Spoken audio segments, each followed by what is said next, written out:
what you installed in it. Yeah. And sometimes you might shy away from it, but you got to think that's when the human nature of a person, they pick back up and put it in a rotation every day. So it's a must, for children that you gotta reiterate, keep going back to the basics sometimes, and so they can really understand, because once you start building a foundation, they know what to do. They to-do list every day. You're supposed to get up, wash your face, brush your teeth, make something to eat, get dressed, all that. Some kids have parents that's too relaxed. Yeah.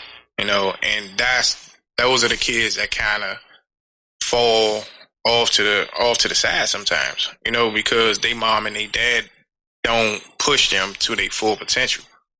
And that's the difference I see between my youngest child and my older kids, because when I was raising them at a younger age, it was like, only thing was on my mind was get money to do this, get money to do that. So guess what? It's taken away from me being around them, and giving them the proper do's and don'ts.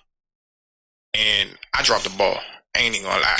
I feel like I fucked up, but as I look at them, I'm like, I ain't do too bad, because I was still young. I was coming a man. You was growing yourself. Yeah, I was still growing, and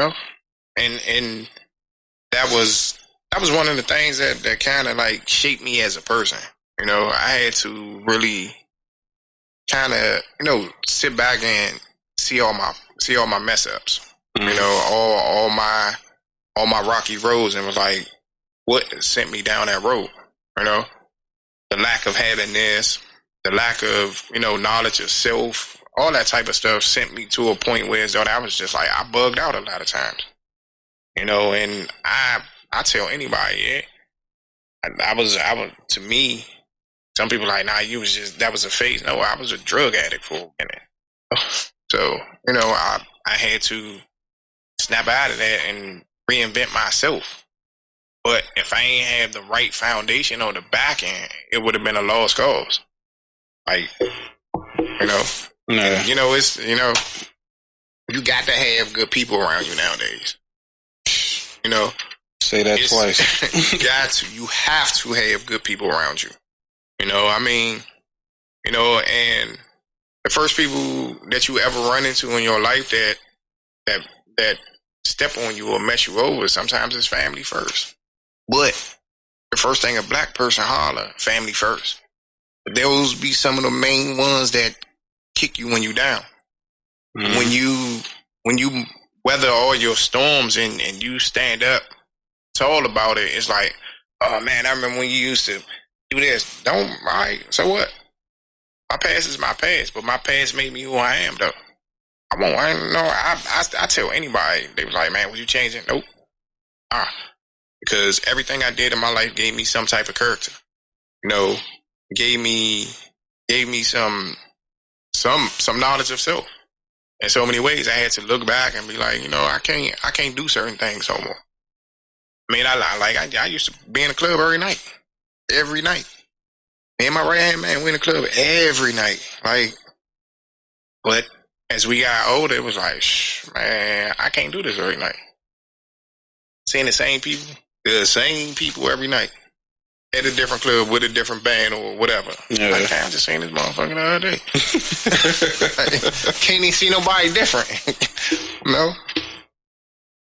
Oh, yeah. Ladies and gentlemen, sorry for the late introductions, but I am your host, the Land of a Legend, a.k.a. Big T, and this is the I Can't Make This Up podcast. I can't make this up. Yeah.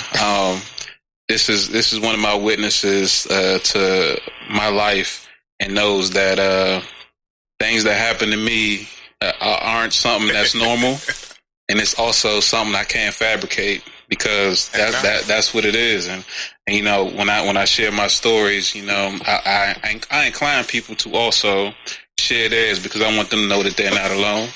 It's like, you're not alone, So without further ado, my next guest is a brother of mine, a father, community activist, entrepreneur, an all-around good dude. He's also happens to be a culinary Picasso. Ladies and gentlemen, my brother, Patrick, a.k.a. ChefN2Pots. ChefN2Pots. Hello, world. How y'all doing? It's your favorite chef, ChefN2Pots. And, I can't make this up. This is my life. This is my journey. And I'm still going. So let's do this. Yeah. So I gotta ask, ChefN2Pots, where did that name come from? It was a mixture of me being a Gemini. They say, a Gemini is two people in one. And 1 foot in the streets, 1 foot out, and thinking about what's my next move for myself. So when I had the chance and the opportunity to go to culinary art school, and I'm an alumni of PG Community College. Let me say that as one. Mm-hmm.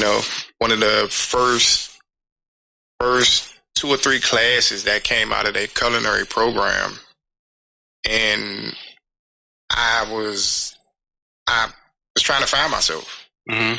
So me being the father, me being a husband, it was just like I'm not saying that I'm flaky or anything, but I have 2 sides to myself. Being a gangster and a gentleman, in certain aspects, as I say, because I had to morphosize myself into these 2 people. I gotta know when to be dad. I gotta know when to be big brother. I gotta know when I got be the security guard. Put hands on. I mean, it's just a little bit of myself, just split down the middle. Okay. So ChefN2Pots, I was going through it about the name because I was like, my originally I started as Patrick B. Patrick Catering. I was like, it was a toss up, but let me go back just a little bit. Me coming from the 90s, being in the streets, and if I say kitchen work, some of you dudes will know what I'm talking about, kitchen work. So yeah, I tampered with them Pyrex pots for a minute. So that's one of the pots. But the second pot is the pot that really made me become who I am as far as in the kitchen. And anybody will tell you a hustler hustle anything. I hustle food. And, I adapted my street knowledge to my food, And for me to bring, as I say, gourmet to the ghetto. Okay. It's just, I want people to eat cleaner. I want people to taste, as they say, the upper echelon. So that's ChefN2Pots. I still can make a hookup, but I can make you a filet mignon, or I can grill you a lobster. I'm very well rounded in the kitchen, and that makes me, it makes me proud of myself. So that's ChefN2Pots. That's him. That's dope. I could say that, I've seen the growth from 11 years ago. I think, was it 2009 when you got married? Yeah. But we got to go back a little bit further, because me and her was dating for 5 years before we got married. Yeah. I met you early on when Ma had carpet in the upstairs and y'all was gambling in the basement. Oh, so, okay. Yeah, let's talk about it. We ain't gotta talk about let's it. Talk about it. We're gonna talk about it. We're gonna talk about it. This is what it is. Okay, so that was 2006. Yeah, about that. I think that was 06, and we was in the basement wasn't even finished. Yeah, was nothing down there. That's 14 years. Just 14 a long years. Yeah, me and her, we been together for 16 years now. Okay. Oh yeah. They had just moved in the house probably a year before I met her. I think so. Yeah. it's been a minute, and we family now. we's family. We's family now. Yeah. Hey man, family is always a good thing, and it ain't always gotta be blood, you know. Nah. And that's one of the better things as you grow, and you learn to pick the people that mean you the most, but you mean them the most. Mm-hmm. And those are like, I won't even say extended family. They're family, because if the big man upstairs wouldn't have put them around you, you wouldn't know them. Yeah. So it's for a reason, for them to be in your life and be a part of your walk, and you're a part of their walk too, because it's two sides of both of the streets. Yeah. Yes, you're in a country road somewhere, but that's here nor there. Country road. Yeah, with no sidewalks. One dirt road, so you gotta be on one side. But I mean, it's a part of life, for you to grow, to get out, to meet new people, and just be better, be a better you. Mm-hmm. To keep good people around you, to become a better you, to help you stay focused, to help you, just gain more in life. And it don't have to be much. Some people just looking for balance. Yeah. You got your wild buddy that you hang with in the club, but you got that one that you can go to a family function and a wedding, the one that he just ain't gutter all day. Mm-hmm. But when we amongst us, we all gonna let our hair down, because we gonna be in our comfort zone. Yeah. And that's and your friends, or as you say, or become family, your brother should know who you are. When you too alleviated, he gonna look at you like, bruh, yeah. you need to slow down. I mean, because they should know you. If they don't know you, I mean, why are we around each other? You're not getting to know me and know my faults and know my strengths and all that type of stuff. I mean, what are we here for? Yeah, you shouldn't have to code switch with your family. Nah, you shouldn't at all. I mean, like I got like my family. I got a big family. My family from C Pleasant, Maryland, Craig Street side, but I lived on both sides, the Sugar Shack side, Harmony Hills. I lived in Mayfair. We lived uptown on 14th and Rittenhouse. Sister been around Southeast all her life. I go through there. It's like I lived in Fordsville. Lived in Walker Mill. It's like Dodge Park. When it was Dodge Park. Wow. Oh, back then. Yeah. Back when the IGA was Rivers. Exactly. Been in that spot too plenty of times when I was young. Wasn't even supposed to be in there, but I was in there. Extra $20 at the door, get you in there. I remember the banner out hanging one night back when that McDonald's used to have the green jump with the actual arches on it. Mm-hmm. And it said Trouble Funk on there, and I was like, what's that? You want trouble and you want it to be funky? I don't want to go in there. That sound bad. Yeah, it does. Yeah, Trouble Funk. Yeah, that's one of them bands that I don't think is highlighted like it should be. No, they're not. They're one of the pillars of the go-go community. Yeah. Yeah, it's just, it's like it's unwritten, but everybody know. And Big Tony and the crew, they should always get they just do. Yeah. I mean, I see that I think TV1 Uncensored has been highlighting a lot of unrecognized people, or people who ain't get their flowers while they was, in the limelight or still here. So, it should be one of them things that should be considered. I mean, look at Sugar Bear. He just got recognized by BET, 4 or 5 years ago? Yeah, but how, when you have one of the biggest songs on one of the most urban movies, Okay. I mean, School Days. Come on. Let's talk about it. Donald Glover said it best, man. This is America. Hey, it's a lot of trees when it comes down to the melanin movement. Yeah. They want to, just portray us as bums, no good people, drug dealers, prostitutes, and strippers, and just rappers that don't have the education on the mindset. But the tables are turning so different now because a lot of these people who are getting millions are investing in real estate and buying acres and investing in black owned companies, and it should be more of that. Like, we should be so full throttle into putting money back with us. It should just be hand over fist every time. Nah. I mean, because we got to make the wealth for the kids.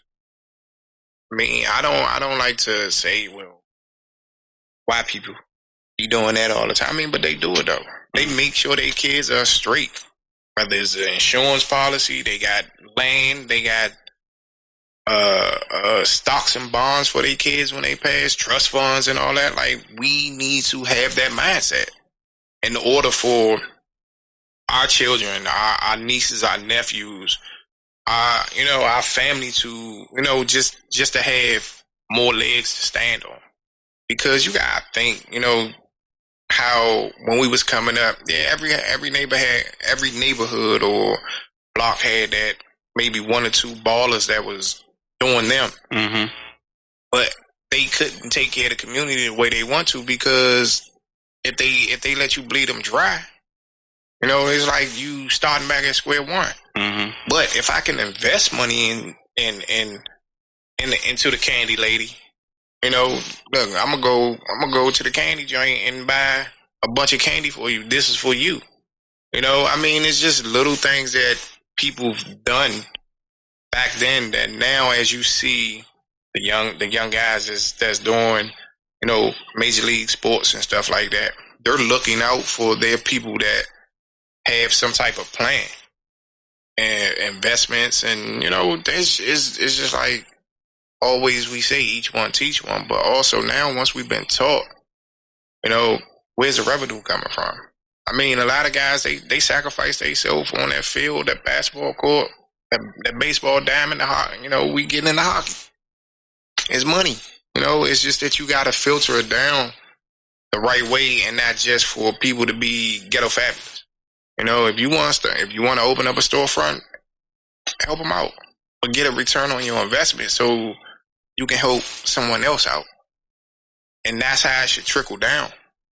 For you gotta pass on the knowledge, you gotta pass on the wealth, you gotta pass on the know-how, you gotta pass on a lot of stuff to the community, because a lot of people are still lost. They just so stuck in their ways that it's their normal. And if you show them something different, they I don't fuck with that type stuff. Like, come on, you gotta broaden your horizon sometimes. In my opinion, the last 2 decades, that generation, it rides the wave instead of understanding what was the purpose of it. Like, in the 90s, the neighborhood had a family feel to it. You know what I'm saying? Your mother's friend could whoop your ass. Mm-hmm. The lady down the street could whoop your ass. She caught you acting out. And people got together. Everyone knew each other. It wasn't as easy to access everybody via phone or computer. Oh, you had telephone numbers though. Yeah, so you had to stop by, or you had to call and be like, "Hey, we doing this on this day." Exactly. You know what I'm saying? And with technology nowadays, it should be more efficient. Because you used to literally had to envelope an invitation or come knock on somebody's door or send them a letter. But now technology is so advanced that it shouldn't be no problem with getting in contact with anybody. Because I know as I was coming up, shoot, Miss Johnson called, Miss Carver called, the other Miss Johnson, Miss Leah called. By the time I get home, I already know I'm in the high seat. So. And that's another thing that I love about my neighborhood. My neighborhood, we are a family. You know, we are close knit. We tight. Like I done probably slept over damn near everybody's house in my neighborhood, and vice versa. They done ate at my house. I done ate at their house. You know, and there's times that that we miss because like Big Mama's not even on the front porch no more. You know what I'm saying? He somewhere watching Judge Joe Brown and Family Feud and all that crap, But just think about how our grandmothers and our moms used to sit on the porch. That made us safe. Yeah. Because we always had eyes on each other. Now it's like, come on, I think grandmothers nowadays, they 35 and 40. They still living their best life. They looking at you like, that's your baby. This is the generation of, lack for a better word, babies having babies. And it's the truth. Yeah. Like I'm 42. My oldest set of twins, they're 22, and I'm about to be a grandfather in January. But I think I did good for myself with that. I beat a lot of people out. I'm like one of the last having grandkids, and I'm seeing how a couple of my buddies, you like, man, you late. Nah, I'm not late. It happened when it was supposed to happen. Exactly. I mean, it's just, everybody play they ain't the same. I might not like peas, but I like lima beans. I mean, that's just it. You gotta really, you really just gotta be more in tune with what's going on. And that's something that I kind of lack sometimes with the kids. My kids. I be running so much, but then my wife, she had to reel me back in. Hey, you gotta get a little bit more focused. You gotta do this with Brooklyn. You gotta do this with this one. You gotta do that. And I'm like, okay, all right. And that's when you in a household, that's part of checks and balances. Yeah. Somebody gotta always, and they don't always have to do it, but that little reminder is like, all right, boom, kind of drifting away from doing this. Let me get myself back in the lane. So it is what it is, though. Like you said, a constant reminder to, train you on, what I'm saying, getting your life on track. Because you got to think you're doing so much that you're running around and, you forget some things. And it's not intentionally. It's just that you forget because you're focusing on this, you're doing this, and you done went into the next play. And you totally forgot about what's going on because not by being overwhelmed or anything. It's just like you're handling business and you kind of slept on one of these. So it's like, hey, come on over here and deal with me. So it's good to have good people and family members that can always give you somewhat of not a reality check, but just a simple reminder. Yeah. Stay focused. So it's a lovely thing. You know what I'm saying? So that's one of the biggest things that we as a community that we need to stay on top of. The kids. Everybody got their kids in sports and so on and so forth. Is like you pushing them to be in the league, but what about their education? If football or basketball don't come through for them, what are they going to do? They're on the court and they blow their knee or tear their ACL or something of that nature. What's the next move? If they do make it to the league, are you teaching them how to manage their money better? Instead of just thinking about them getting the millions and going to buy a $2 million house in a Maybach. What are you going to help them or teach them so they can have some longevity? To always have some type of financial literacy and financial stability throughout their life. We as a community, we're so stuck on the Joneses, the fads, and this to that. Like, We ain't gotta really buy all that. I don't think I knew it was. As long as my clothes was clean and I was fresh and I wasn't out here hell nappy and bummy and, I feel good about myself. I got clean drawers, I got clean socks. Yeah. I'm cool. I wasn't like one of the ones that was big on Jordans, and when, I ain't have to have that. I can buy me a pair of J's, but what? When I can go buy me 2 other pair of shoes and 2 outfits. With I'm the fresh same for the with the week. same money. With the same money, I'm fresh for the week. Oh, because the 11s coming back out. And I don't give a crap about them 11s. Them 5s or them 6s. A Chuck Taylor kid, and I'm going to always be that way. Converse is doing me well right now. Hey. Minus the that hard bottom feel. Nah, hey, but guess what? They got Nike Luna insole in them. Oh, they did? Yes. I ain't know they switched them up. I haven't owned a pair in so long. Hey, dog. What I got on my feet? All stars. All stars, and they comfortable. So I'm just a simple person. Long as I'm happy with other people being happy nowadays. Yeah. That's me putting a smile on your face with one of my meals. I come to the neighborhood sometimes when I make my meals and I'm doing something like my roster pasta or my Cajun shrimp pasta. I might not have nobody on the books. But when I get there, the word spread. They magically leave out the trunk for what I asked for. Might got a couple left over. I go see my man, my man Gunner, who clean my car for me. Hey, what you gonna do for me? I got this plate for you. Got this $10 for you. Hey. And he smiled. Come on, Shine. I got you. I mean, it's just you gotta pay it forward. You gotta pay homage. You have to in order for you to. And I'm not saying like to be successful. It's just part of your nature sometimes.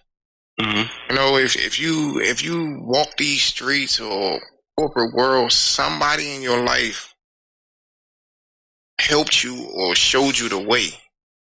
It's like you have to. It's like it shouldn't even be a second guess about it sometimes.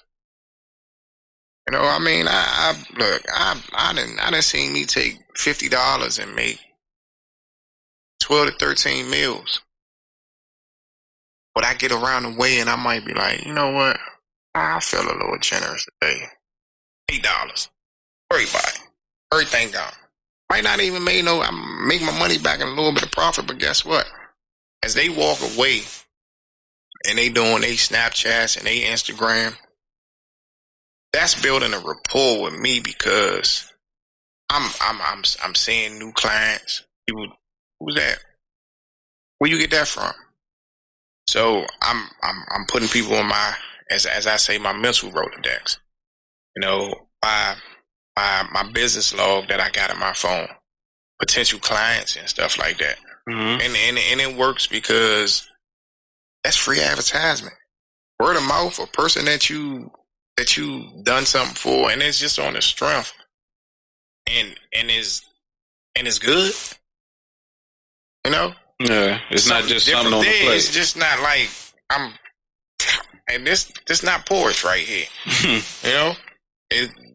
I'm going to give you quality, and that's just me as I learned throughout the years. I'm more of a quality person instead of quantity. Because I'm not going to come outside with 50 trays of BS. I'd rather come outside with 20 of them and ask for what I want for them and get what I want for them. And that person walks away satisfied. And they call me back like, bruh, man, when you making that again? Bruh, man, I went to sleep off your plate. Bruh, I'm like, I got 5 orders for you. That right there is more than enough of a thank you. Yeah. It's like, okay. And that's like conversation breaker. what you do for a living? Oh, I'm a chef.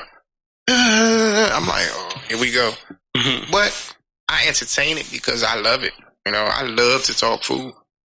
That's just me. Like that's part of my rhetoric, man.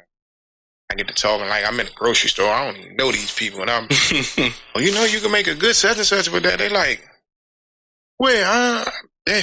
And before I know it, we done sat in the line at the grocery store and talked 10 minutes. My wife like, you too friendly. Nah, I mean that's just me. My grandmother never turned nobody away. Always kept it 100. My grandmother was one of them staples in the community that was like, if you hungry, you gonna eat. Blizzard 95? 96. 96 Blizzard. Man, we had all types of people in my house. and I'm gonna speak it the way I know. We had crackheads, dope fiends. People of all walks of life. People from all walks of life. We was like 30 of us in my grandmother's house. We had a ball. We had liquor in the snow. My grandma making chicken and rice and stuff like that. But she never turned nobody away. And that's something that I grew up with. I can't turn nobody away. If you hungry, eat, bruh. Because it's gonna come back to me one way or another. Yeah. And I don't trip off of it. Yeah, I take plenty of losses sometimes, but I'm gonna get it back. Because when the time comes for me to make my move for everything that I want to do, it comes at the right time. And that's the reason why I don't question it. Because the world works in the way that it works in mysterious ways, and it comes to you. I might be broke one day and I got $3 in my pocket. I go buy me a scratch check. I win $40. Okay, guess what I'm gonna do with that 40? Go buy me about 4-5 chicken breasts, some fettuccine noodles, some milk, heavy cream cheese, and guess what? Alfredo? Yeah. You feel me, bro? Guess what? Now that's 15 plates for me at $12 or $15 a piece. I done bounce back. And it's just something small though. It's just something small. And I mean it's I don't know. I mean just you have to, as I say, you have to get back. Because if your community ain't behind you, who gonna be behind you? A bunch of people that you don't know, that you don't trust. Everybody in the community, you know what they capable of. You can't put this around JoJo because he might walk off with it. Yeah. Or here come Debo, he about to ask you for 10 cigarettes. It's just, or whatever. You just know your people. You don't turn them away. They're a part of your life. Yeah. I love all mines. My family. Yeah, family is family. We go through things. But when it come down to it, we coming through. For whatever reason, we will come through. So, hey, I love it. I love it. So let me ask you a question. Did with everything that's going on and you being in the kitchen with these new pandemic regulations, how different it is compared to February? Like, what's the new headaches I say that comes with this? As far as the kitchen, it's a normal thing as far as washing your hands. You constantly wash your hands. I wash my hands so much my hands hurt. Mm-hmm. Because I can't put oil back in my hands. But as far as the mask in the kitchen or with the visors, and I got goggles that I got. Protective glasses that I got to wear at work. Mm-hmm. So when we first implemented the face shields on top of the mask, I'm at the grill one day and I'm like, I can't do this because all the heat coming up under the face shield and just sitting there. I can't see nothing. It's steamy. Bruh, I'm like, man, I'm like, I keep lifting the joint up, lifting it up. And I'm like, man, hey, I don't know what y'all gonna do, but I can't do this. It's like it was holding heat right up like, I might as well put my face on the grill. Yeah. You know, so I mean, it was it was wild. But at my job, we got, I say, 10 cooks and probably four to six prep cooks. So we had to break down in groups, whereas though that, you know, if this team gets sick, we still got this team. Mm-hmm. And it worked out. It worked itself out to the best of our ability. We kind of moved some things around to make it more feasible, you know, more, you know, just more comfortable for us. So we were doing, we've been working 12-hour shifts since, May? So we go in 3 days, and then we work a 4-hour half day. And it kind of was giving us more time at home, but where we going? In the house. So it was just like, but I mean, it's like we had to self-check ourselves about some of the things that we was doing in it, because I think the health department was closed. Mm-hmm. So we really had to be adamant about, you know, paying attention, like really adamant, like double checking about the food that we was putting out, you know, how long it's been here. I mean, but it's like, you're supposed to do it anyway. But people were kind of getting sloppy about where this go and where that go. But it's like, nah, we can't do it like this. We have to. So, but as far as me for my company, it was, I really couldn't touch the community the way I wanted to, because I'm working, but then trying to come home and prepare this to go out the door, it was like, it took away from what I wanted to do. So I had to think on to think on a different scale. So I say, let me start doing family meals. I can drop my, just same way as Fridays and anybody else making family meals. Let me do the same thing. Mm-hmm. You know, I make you a family meal for a certain amount. You know, that'll feed 5 to 6 people. You know, I mean, I started doing it, so I really got more in depth with, like, doing my seafood boils over the summer. I done mastered that. I got me a nice garlic beer butter that go with it. Off the chain, like, I drizzle it. You can dip it. I even cooked salmon with it and drizzle that over top. So that's one of my, you know, go-tos for my seafoods and stuff like that. It's a lot of new, different new, but more, well, I would say older regulations that then came back into play, because, you know, you really couldn't, you know, tamper.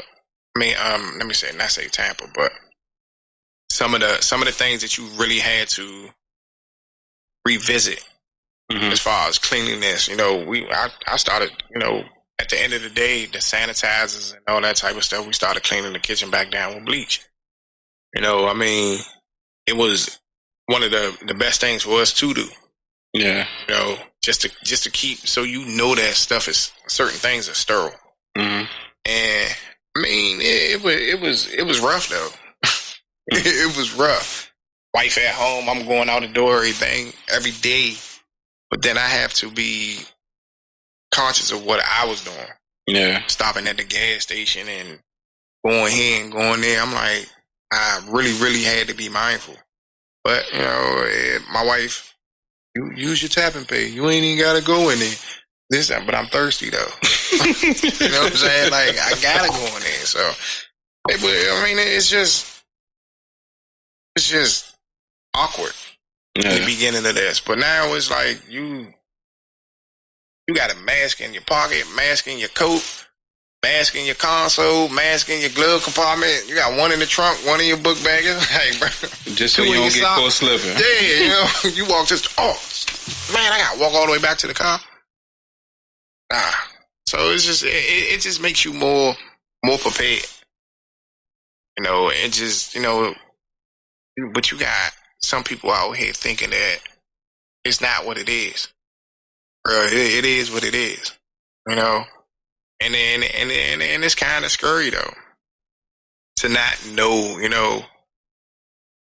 who may have, or it just made you feel awkward when you come in contact with people, and it's like you can't separate yourself from the world.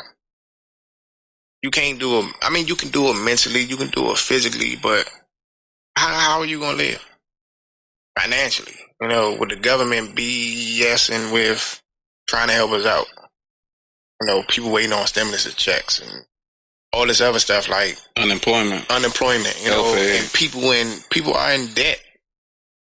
Unemployment is so high, it's ridiculous. I can't even imagine like me and my wife not working. I don't went stir crazy. And some people really did go bonkers. Mm-hmm. But in some form of fashion, it brought your household closer.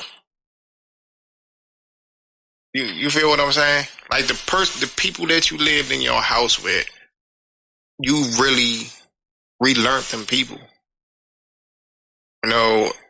Coming, just being closer, being around each other more. Yeah. You learned your family again. And that I can say is one of the good things that came out of this. Yeah, 2020 for me is the best worst thing that ever happened. Yeah, and just think about how many people that was working that lost their job, that was laid off from their job, didn't sit in a house and just twiddle their fingers. They started researching this, started doing this, and started doing that. Like a lot of people launched their own brands during this pandemic. Mm-hmm. And that's awesome. That's really awesome. Because even though if you do go back to your 9 to 5, you still got something that you're working on for yourself. Yeah, and it's no longer a theory. That concept is actually tangible now. It's yours. Yeah. It's yours. We probably need to look up the numbers of how many people LLC and got something patented through 2020. Because people still waiting on stuff to come back now. And it really don't take that long. So just think about how many people applied for U.S. patents or trademarks or LLC their businesses doing this. Now, since that is in play, we as a community need to start helping that. We need to start purchasing that, so they can flourish. But also for that next person to flourish. Because your price is your price. Just because I'm your homie, your brother, whoever, I'm not putting my 100% into something for you to want. To devalue. Devalue, the homeboy hookup. Nah. I ain't go to school for this to take 20% off for you. Because if I run across somebody that I don't know, they're going to pay what I'm asking. You as a friend should be wanting to pay more. Yeah, you can get a bulk price discount. Yeah, of course. And that's real. That's being real. I got. Look, what I got on today is one of my buddies' t-shirts. It's called the Cipher. He's coming. He's about to be in stores and everything.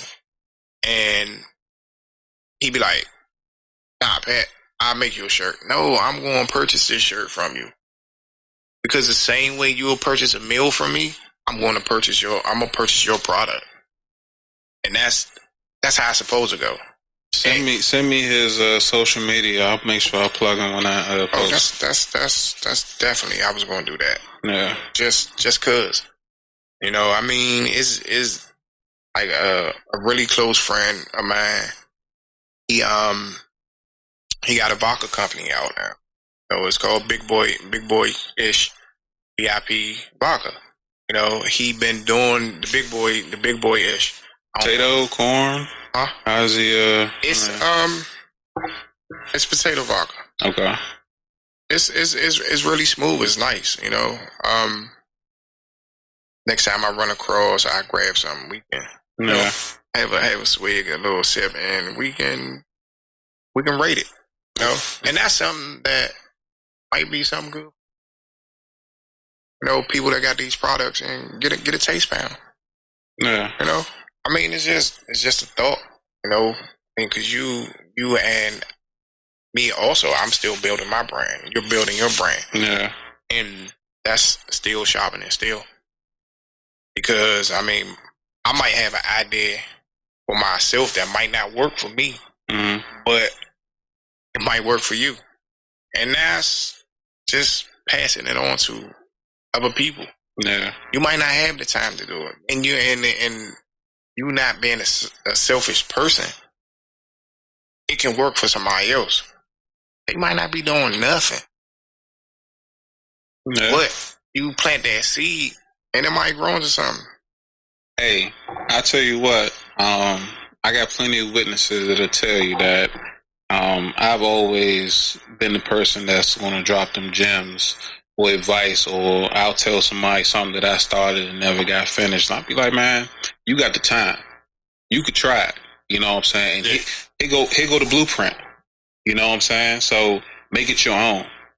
But don't waste the time. Don't waste the opportunity. If you sat at home for, what was it, the 14, 16-week period when they was throwing the extra 600 on top of your unemployment, and you didn't come out with a better credit score, a tuition payment, out of the rear, a product, a LLC, something, mask, something that you can call your own, you slept.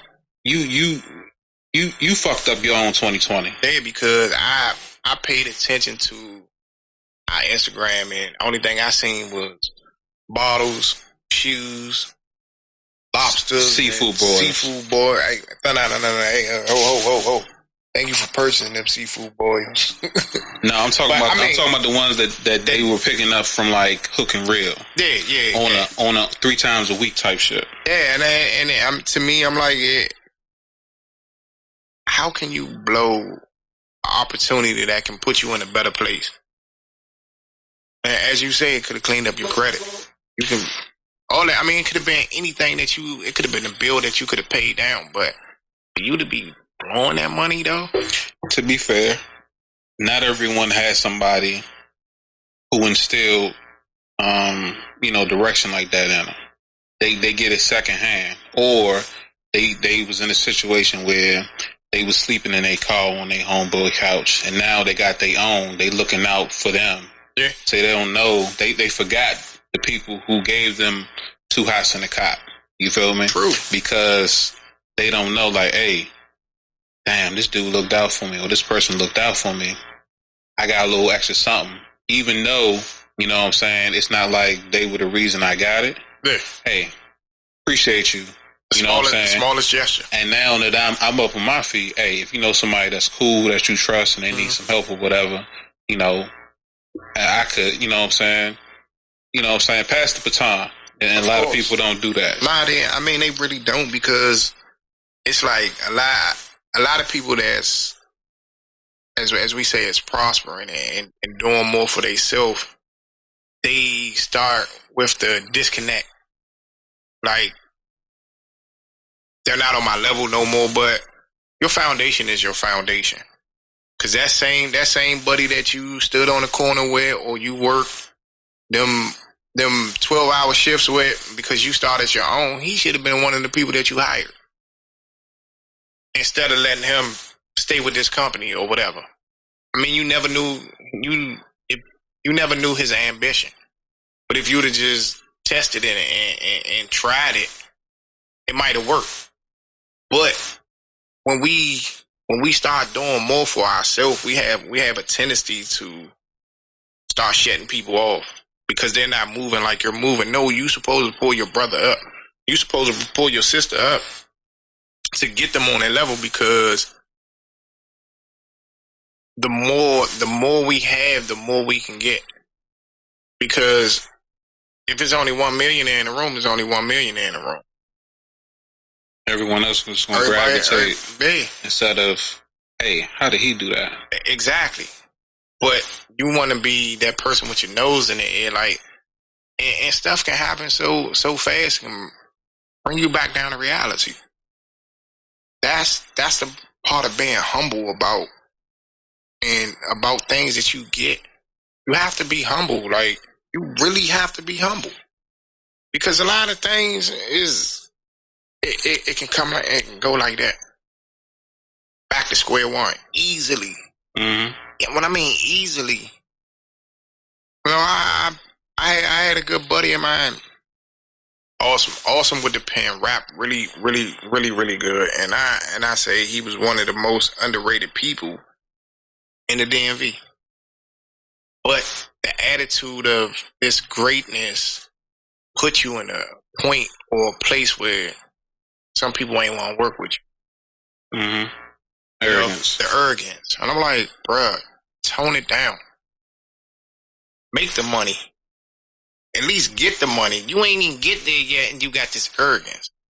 But all doors start closing for you.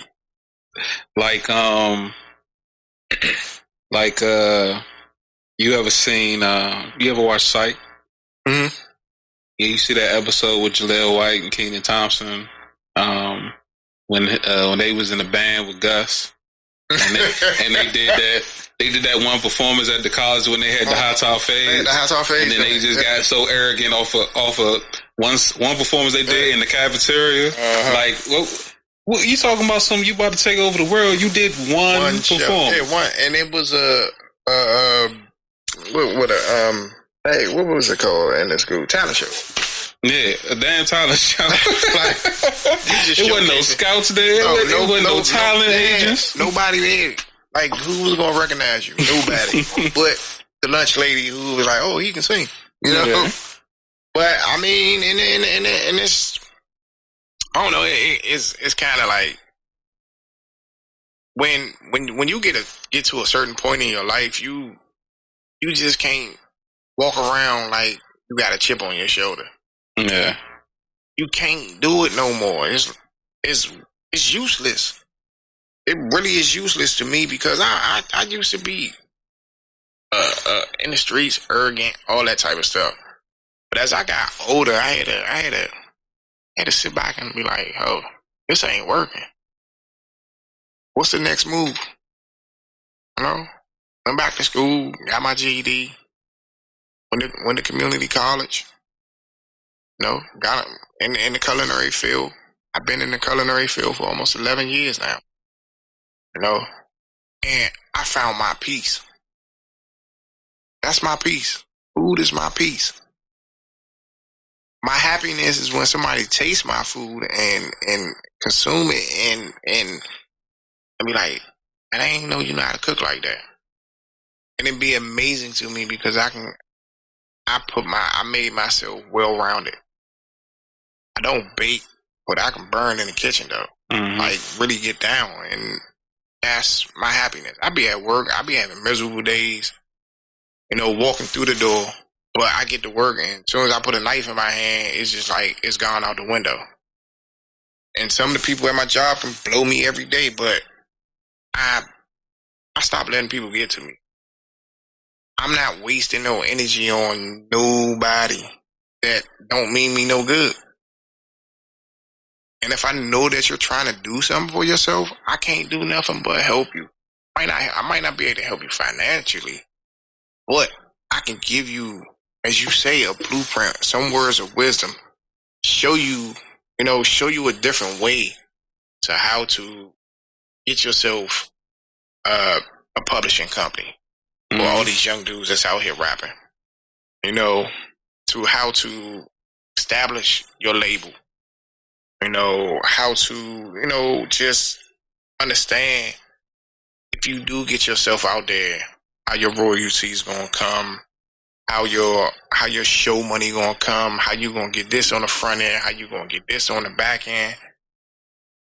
But the whole thing is, when you get the money, you just can't squander it.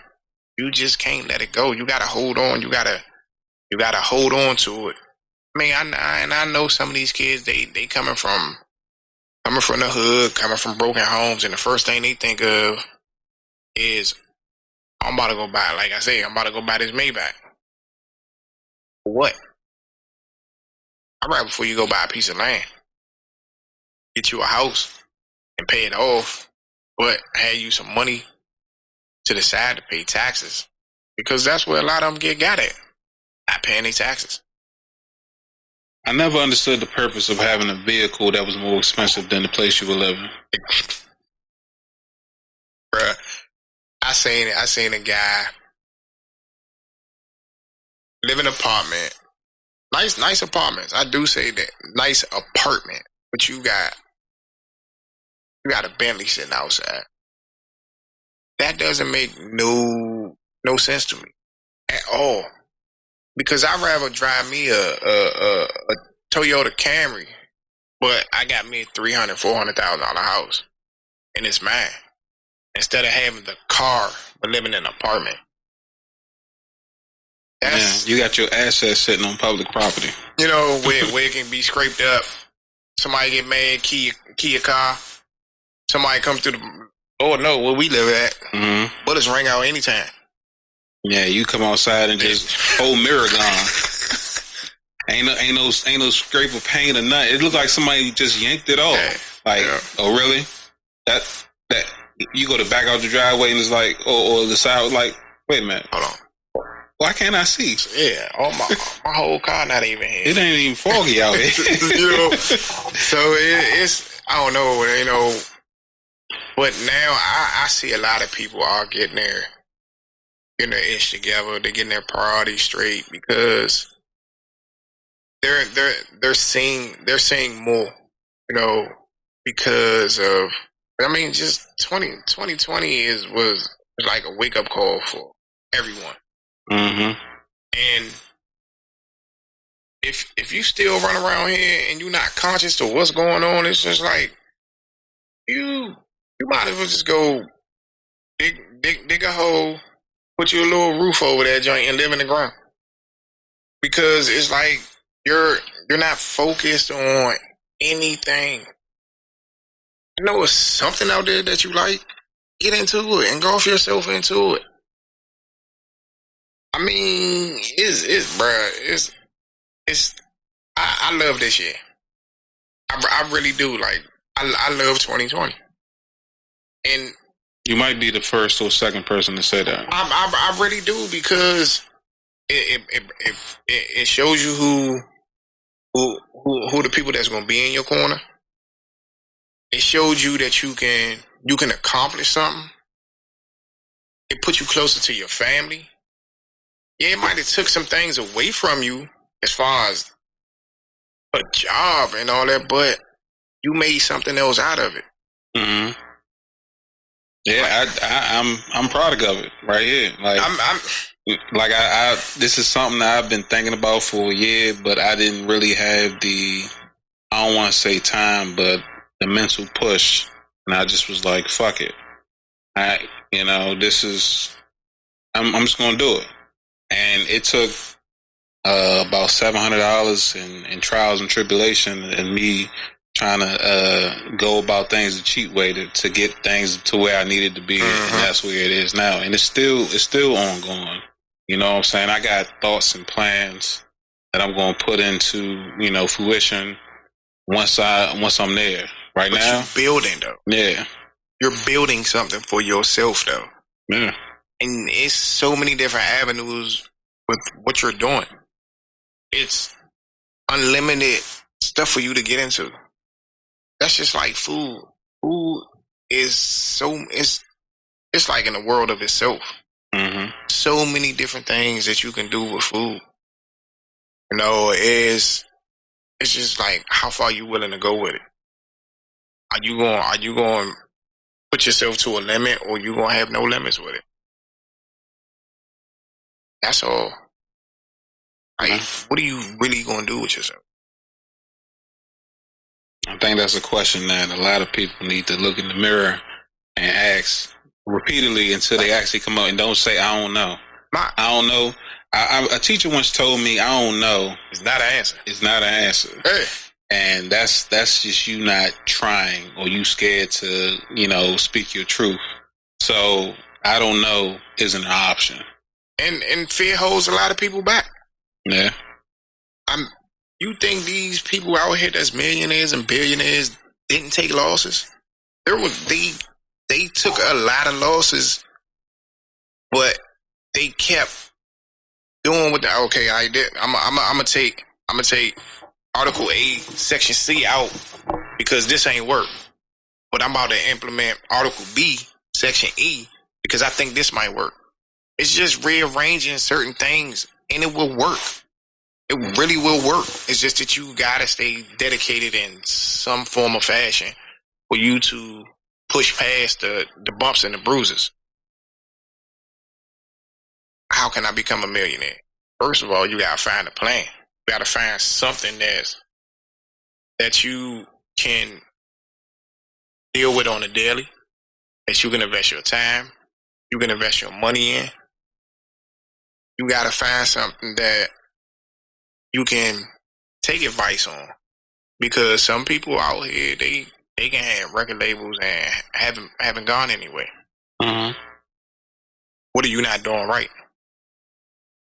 So you need to sit back, scratch your vision board, and start plan A, plan B, plan C. Plan A ain't gonna work. Let's go to plan B. I ain't saying stop. No, don't ever quit. Take your bumps, take your bruises, and dust yourself off and keep on going. You have to. Something you're passionate about. Yes. You know what I'm saying? It's a difference between a job and a career. Right now, I'm at a job that I can't stand. I don't work. And I get paid doing something I love. And you have a career. You know what I'm saying? So a lot of people don't understand that concept. They go in and they think, let me get this 8, let me get this 10 out, let me get this 12 out the way so I can go home. Sure. But you going home miserable. You go in with that though. You wake up and say, damn, how much PT I got? You know what I'm saying? Yeah. Do I got sick leave? Man, do I feel like calling out today? And I say it sometimes, not because I don't like my job. I say it because I'm exhausted. Yeah. You know? But I barely call out.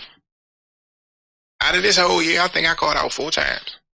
And the year ain't even over with. And I probably don't call out no more to next year. Yeah. I'm just I might be late, but I'm coming to work. I mean, that's just too. Consistency is key. Yeah, I will be there. You do not have to worry about me not coming. So let me ask you a question. How do you overcome the feeling of being stuck in the house?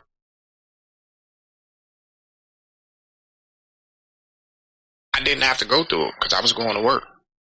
I was getting out. Now, if I would have had to, man, I ain't saying like I'm an angel. I'd been incarcerated before. Mm-hmm. So I know how to sit in one spot. Yeah. And deal with it. You know, it's like you really have to be mentally strong for it. Just I mean, but it's a whole lot of stuff to do in the house. Yeah. I've seen people rearrange their house and they done repainted and then took furniture, old furniture that they done had and sanded it down. I mean, you have to find something to occupy your time. God, do some type of project. Me, I was in a cookbook finding something different to make almost every other night, something like that. Yeah. No, just for me to look forward to doing this that day. Mm-hmm. I mean, you're not wasting your time. Nah, you know it's no time wasted. It's none wasted.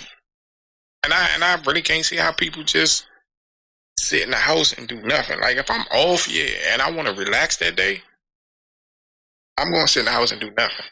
I might let Netflix watch me all day because I'm in there sleep. But I deserve it. Because you put in the work, you put in the effort. I put in, I damn sure put in the effort. You're not just tired from laying down. You tired because you actually got up and you did something. Yeah. You know what I'm saying? You wasn't just physically moving, but you was mentally moving at the same time. Even and on my days off, my wife asked me, "What you do today?" I vacuumed, I did this, and her took a walk to go to the school or whatever. It's when these kids going back to school? Gracious delight. When are they going back to school? I'm about to just buy my daughter a bubble and let her go to school. Like, man, I never seen a child use the bathroom so many times in the course of a day, and you getting breaks. You listen to the kids on the distant learning. I gotta go to the bathroom. Hey, dude, you just went. Like, really, like, but it's fun though. You gotta be positive about it. Yeah. If you really put yourself into a negative mind state about what's going on right now, you will mentally F your brain up. Yeah. You have to have some type of happiness with yourself. Go find some happiness. Do something that makes you happy. Because you will go stir crazy. Like I watched my wife for the first maybe month or so. She was going through it because she's a dedicated woman to her craft. But 20 years in the cosmetology field. And she's an early riser. So I'm in the house. I know I gotta get up. She's already up. Where are you going? It's 5:30, 6 o'clock. Where are you going? She on the computer. I'm talking about studying for, just reading and just digging deeper into her craft. Mm-hmm. And she's a purist. Man. And I was just like, wow, this lady will not let nothing slow her down.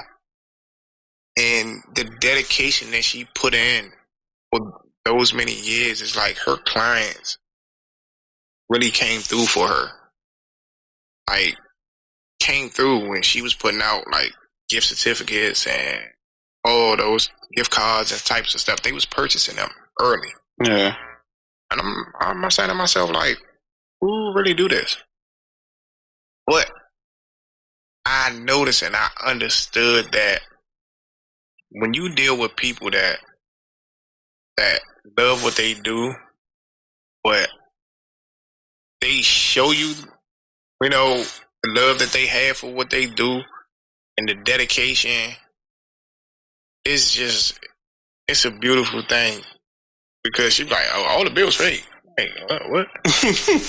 How you do that? Oh, I sold some gift cards and this and the other. I had my products, sold my products, and hey, the hustle don't stop. It don't. Definitely got product to sell. Yeah. You sit in the house. Everything online. Boop, boop, boop, boop. Okay. I can't sell food online. It ain't gonna get there. Not yet. Not yet. And I'm waiting on the what is it? The Dehydrator 2000 to come out. Okay. From Back to the Future. Remember when you put the pizza in there?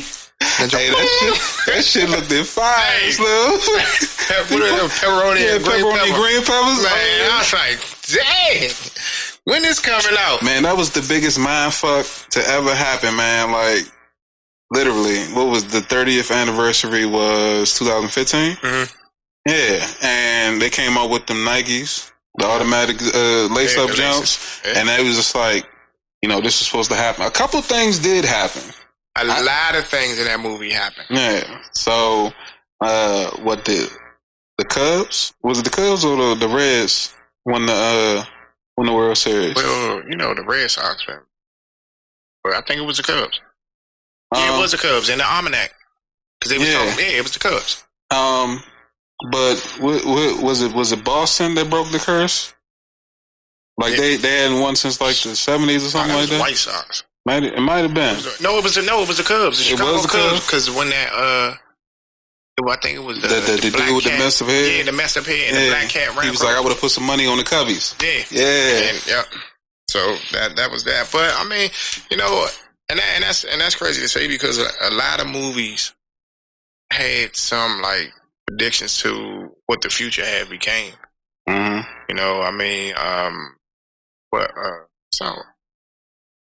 What's his name? Total Recall. Yeah. Self-driving car. Had a taxi band in that joint, remember? Arnold Schwarzenegger ripped his the head off. dude, the half a body. Yeah, the half a body. Yeah. I mean, uh, it's Drones, Terminator. drones. Yeah, the drones and Terminator. Terminator. Drones in there. Yeah. I mean, it's a lot of stuff that you see, but I mean, hands down, The Simpsons are one of the ones that's You would think that they had a fortune teller or something. something. You know, Yeah, somebody like, that time traveled and came back and was like, this gonna happen on this day, this gonna happen on that day, this gonna happen on that day. And my daughter's 7 and she loved The Simpsons. We be in there watching it and I just be like, shh. And it's just you sit back and you like, dang, she like the cartoons I like. Or cause she like Garfield. And wow. yeah, like Garfield. I didn't even know. Is that CGI or was it like 3D cartoon that's out now? Are you talking about the old school Garfield and Friends? Old school Garfield and Friends. Is that on? What you looking at? Disney? You on Disney Plus with that? I got Disney Plus. I got Hulu. I got everything. I ain't got cable. Yeah, I got pretty much everything except for Disney Plus. But now hey, you know what else? Not to cut you off. I just seen they got a new Darkwing Duck coming out. Yeah, they got an hour special. I think it was supposed to come out this week. Yeah, they brought it back with Launchpad. And remember the robot dude that used to be in that white suit on one wheel? Yeah. He was in the commercial. Yeah, I forgot what his name was. I know exactly who you're talking about. He had the one where his body used to spin around and all that. Yeah. Like his arms used to strap. Yeah, I remember that train. But we had the best cartoons ever in life. Yeah.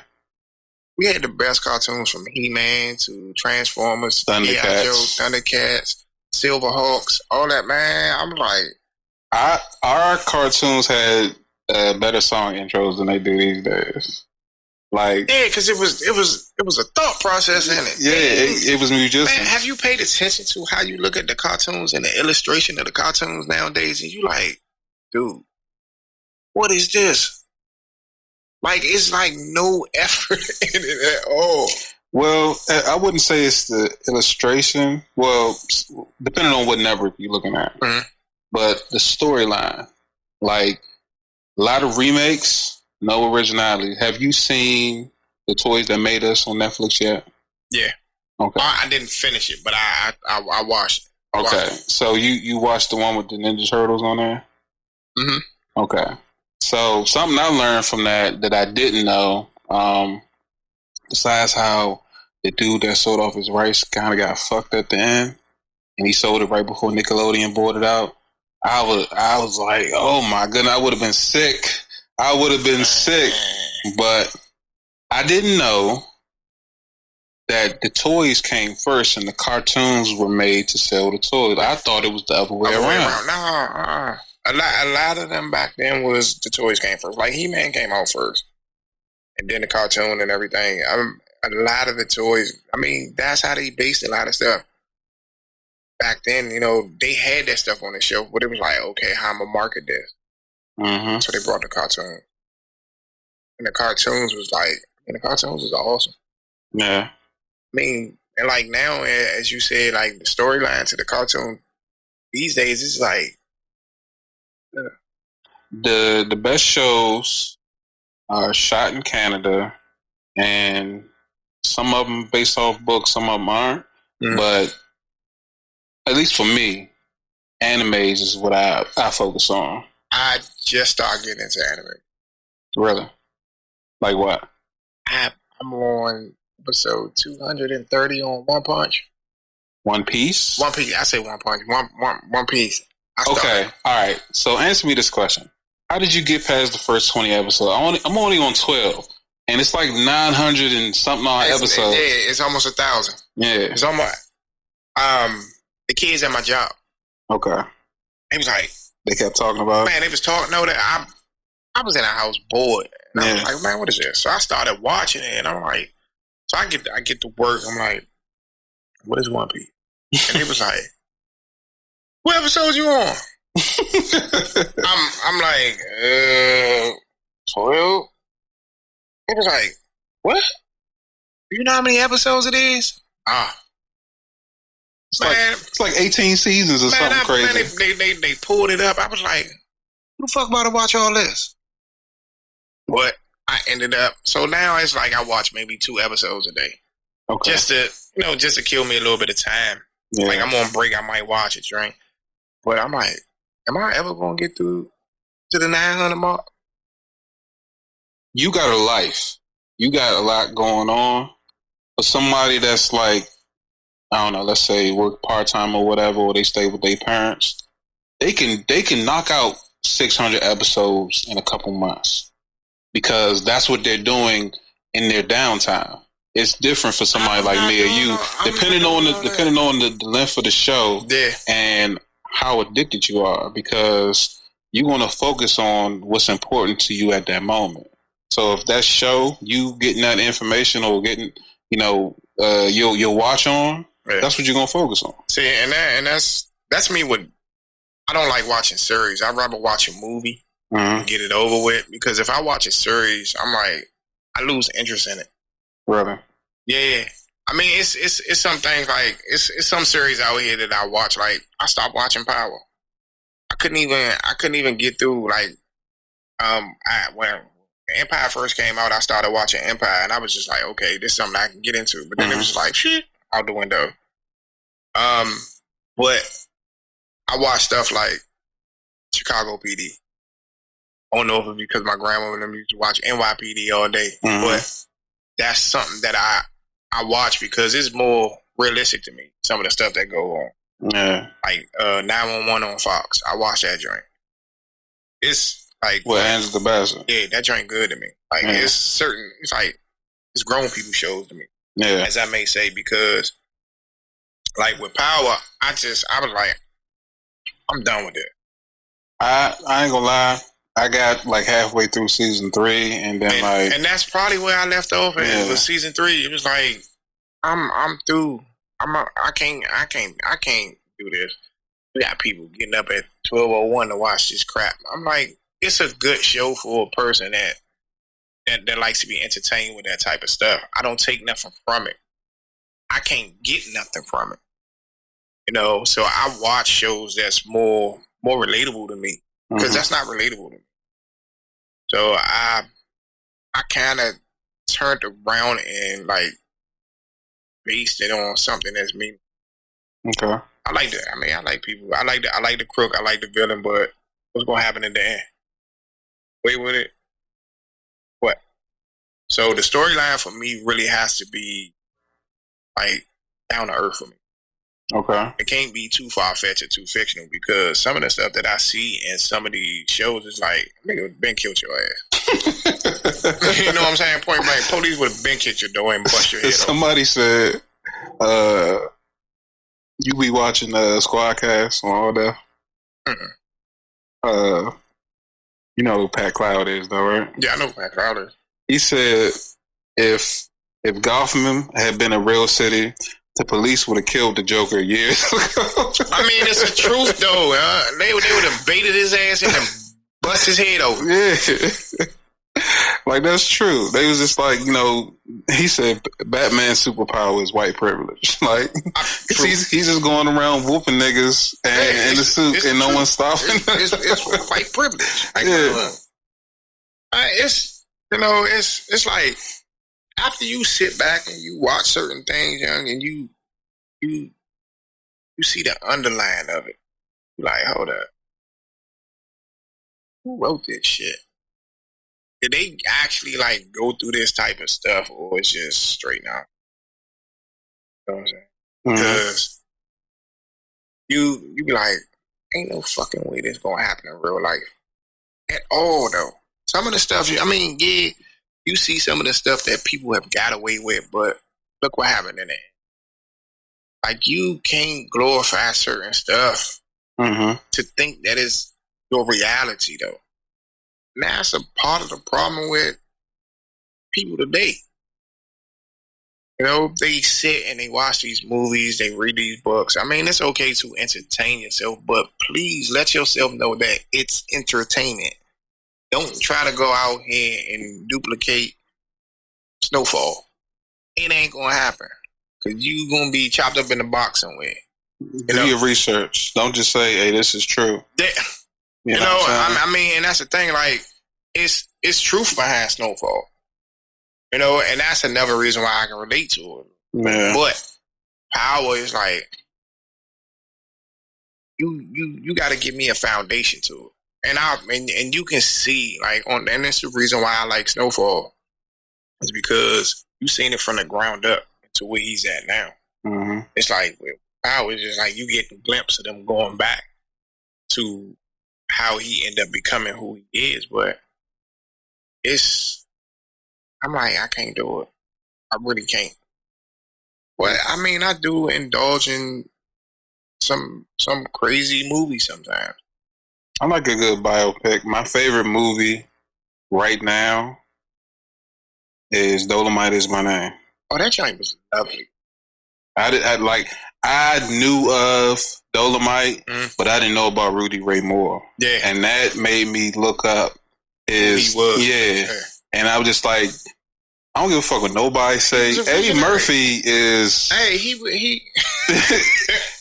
he used to be like, honestly, he used to be like my role model, my unofficial role model when I was a kid. Like the first movie that I saw of him in it, I want to say I was 5, was Coming to America, right? And then I watched Beverly Hills Cop 2, and then I heard him talking. I said, why is Prince Hakeem not talking like Prince? Why is he talking like America? This doesn't make. Then I realized he's an actor.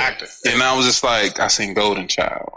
You know, I seen 48 Hours. You know what I'm saying? And I started to realize that no matter what he's in, I like the funniness of this motherfucker. Like he was the first person to give me, like, in my memory, a genuine hard ass laugh. And anything that motherfucker did was just stupid funny.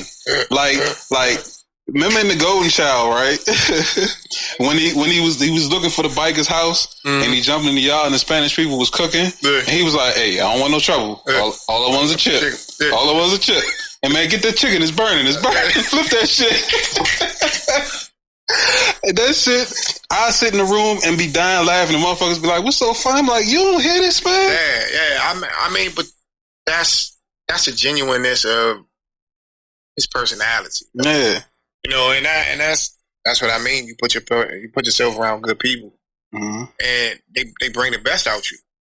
Yeah. You know, I mean, I'm a really firm believer because a couple of years ago, a buddy of mine, Legacy Carryout for Washington, he just opened another one last year, St. Charles or whatever it is, bought off. But I was talking to a guy, Kevin Perry from Round C Pleasant, and his brother Nails. You know, they good people, and he was doing meal preps in his house, and he was like, man, and me just saying the potential in a person, I was like, bro, you need to open up a curry out. He was like, man, what am I sell? I'm like, dog, you doing it already. You just need your own spot. And he went and did it. And he's one of the top 20 curry outs in the DMV. And I said to myself, like, what I'm gonna do for myself though. You know, because I can give great advice to some people, but sometimes, you know, you sit back and you like, you gotta take your own advice. It's it kind of throws you off a little bit to motivate yourself. But when you surround yourself with good people, that's what you putting out to them coming back to you. You know, so and now it's like I'm searching for a food truck because I really have to get from out of a job structure. I need to be on my own, and that's something that I'm pushing for. But my wife, she She didn't gave me the blueprint to do everything that I need to do. Now it's time for me to walk the walk. Because I love my job. I but I need to have my own. Mm-hmm. I really need to know what 100% being self-sufficient and successful feel like, to say that I've done it on my own. No handouts, no nothing. That I laced my boots up, I tied them tight, and I stood up on my own too to get what I want to have in life. And that's my goal for myself, is to get that, because I have to do it for myself. Have you looked into getting a grant? I'm going to do all this, but I want to do it when my time. When I feel it's right for me. I know that the time is now, but when that crack open for me, I'm pushing the whole door open, because I want to be so diverse with my food, and that's like one of the reasons why I don't put myself in a certain box with food. Mm-hmm. Because food is life. It's everywhere. It's like your favorite song that you hear. It brings you joy at times. It's a conversation. It's a conversation, an icebreaker. It's a little bit of everything. Wars were ended over a plate of spaghetti. Yeah. Tension was brought down, and due to a nice plate of this to set the mood to talk. It's about the conversation. What made you have this good conversation? That plate. I book. It's literally an icebreaker. Hey. So it's and anything you can consume could be used to bridge a gap. Of course. I mean, just look how many. You can be mad at somebody, man. Come have a beer with me. Yeah. And you hash out the problem. Well, look, man, I'm gonna be at such and such, man. Come through. Let's settle our differences. And that's a part of being civil. Yeah. You can't walk around just think you're gonna be waging war on everybody and ain't nothing gonna happen to you. That's letting pride take over and not realizing that a lot of people aren't instilled with that notability as a child. Not having proper parenting in your life. Now it's dope when you figure it out coming along, but stopping those quote unquote generational curses. You had to go through that. Doesn't mean the children around you have to. So if you want that to stop, you got to be the change you want to see. I mean, and that goes for family members, hood members, whatever. Is like I had good big homies in my corner, but it was that I chose to venture off and to try it myself. Mm-hmm. But nowadays, if I didn't already walk the walk, you don't gotta go through it. Let's see what else you can do. Like I love the fact that the young guys around the way they in the studio, but they working too though. They bringing in the money to finance their next move, and it's a good feeling, because when they come to me, I'm like, "Oh, gee, what you think about this? What you think about that?" Or call me when they got problems or whatever. It feels good to pick up the phone and answer the phone for them, because they might be at a point where they might be at their tipping point, or to do something stupid. So I pick the phone up for them. I answer them calls at 1:00 in the morning. I might be frustrated about it, but guess what? I'm about to hear you out, because if I can talk you off that ledge, and it ain't necessarily I be a ledge, you could have about to bang that thing on somebody. But if I can, slow you down and make you think before you be sitting doing 25 years, when you could have been like, damn, man, I wish I, or I wouldn't. And that's the whole thing. if you out here in these streets and you ain't got a good head on your shoulders, it's crash dummy. That's exactly what you about to crash. But why send yourself through it when you got people like me? Or I know it's big homies in all neighborhoods that then, yeah, man, dude, man, like, go talk to them young fellas. Find out what's pushing their buttons. Because sometimes it be the littlest thing. It be the smallest thing. You know, that can just spark that fire, and they off to the races. They on a rampage. They going out here, but for what? Because the only thing you destroying, and you destroying not one family but two. If you bust a nigga head in these streets, guess what? Somebody coming for yours, or you getting locked up. But you done destroyed your family because you in jail. But you done destroyed this man's family because you done took him from this earth. Yeah. You know, so it's like you gotta think first, because it's just, you know, you got miserable people out here that love provoking you, and that's what. And you gotta learn how to maneuver around that. If you can't maneuver around that, you need to get out that field. You need to go do something else, because it's not for everybody, and they not playing about this time. They want you in there, free labor. So, you know, either you get a job out here for $10 or $11 an hour, you gonna go in there and work for 30 cents. And it ain't nothing cushy. Ain't no telemarketing job. Nah. It ain't no, let me stock these shelves. Let's press these plates. Oh, it ain't no, let's build some furniture. And I'm not about to go out here, I'm about to take me a cigarette break. Ain't no choice. You know, about to run to McDonald's and get lunch. Nah, you gonna get these noodles and this hookup that you and your man gonna make this spread tonight.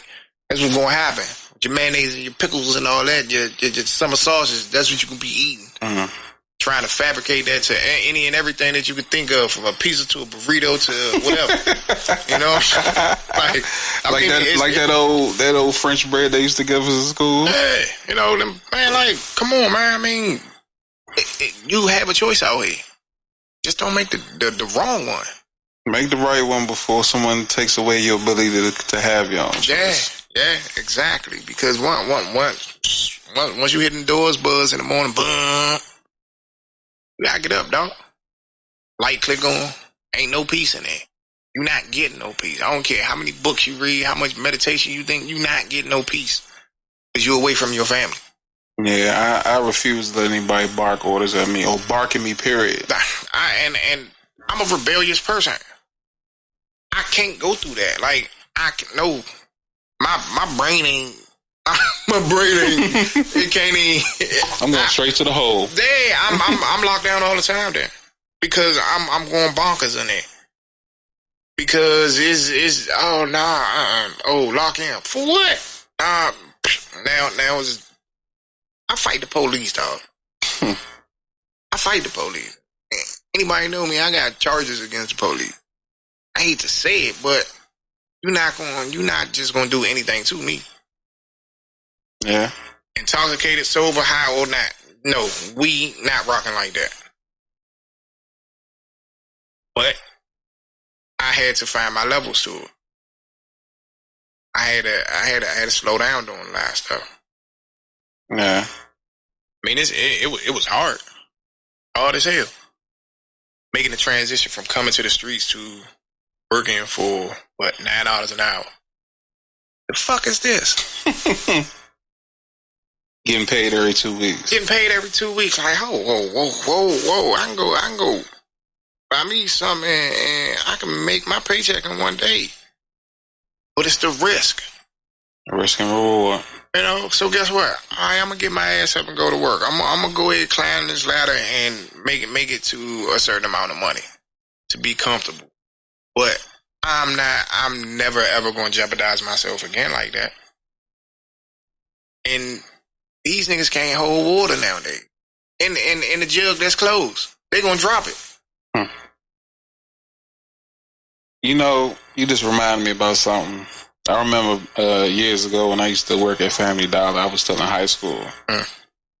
I got off work. It's like 8, 9 o'clock, and I kept my bike locked up behind the Family Dollar right there in Kentland, right? So I go back there. I'm unlocking my bike. PG cop pull up. No lights. No light. It's the parking lights. Yeah. And I'm like, what, he coming back here to take a piss? He get out. This nigga like 6'3", 275. He taking his shirt off. I'm like, wait a minute. What's going on here? Put his gun on the hood. What you doing back here? I look at my shirt, and I'm a smart ass. Yeah. I look at my shirt, I look up at the sign, and I look back at him. I said, I'm just getting off work.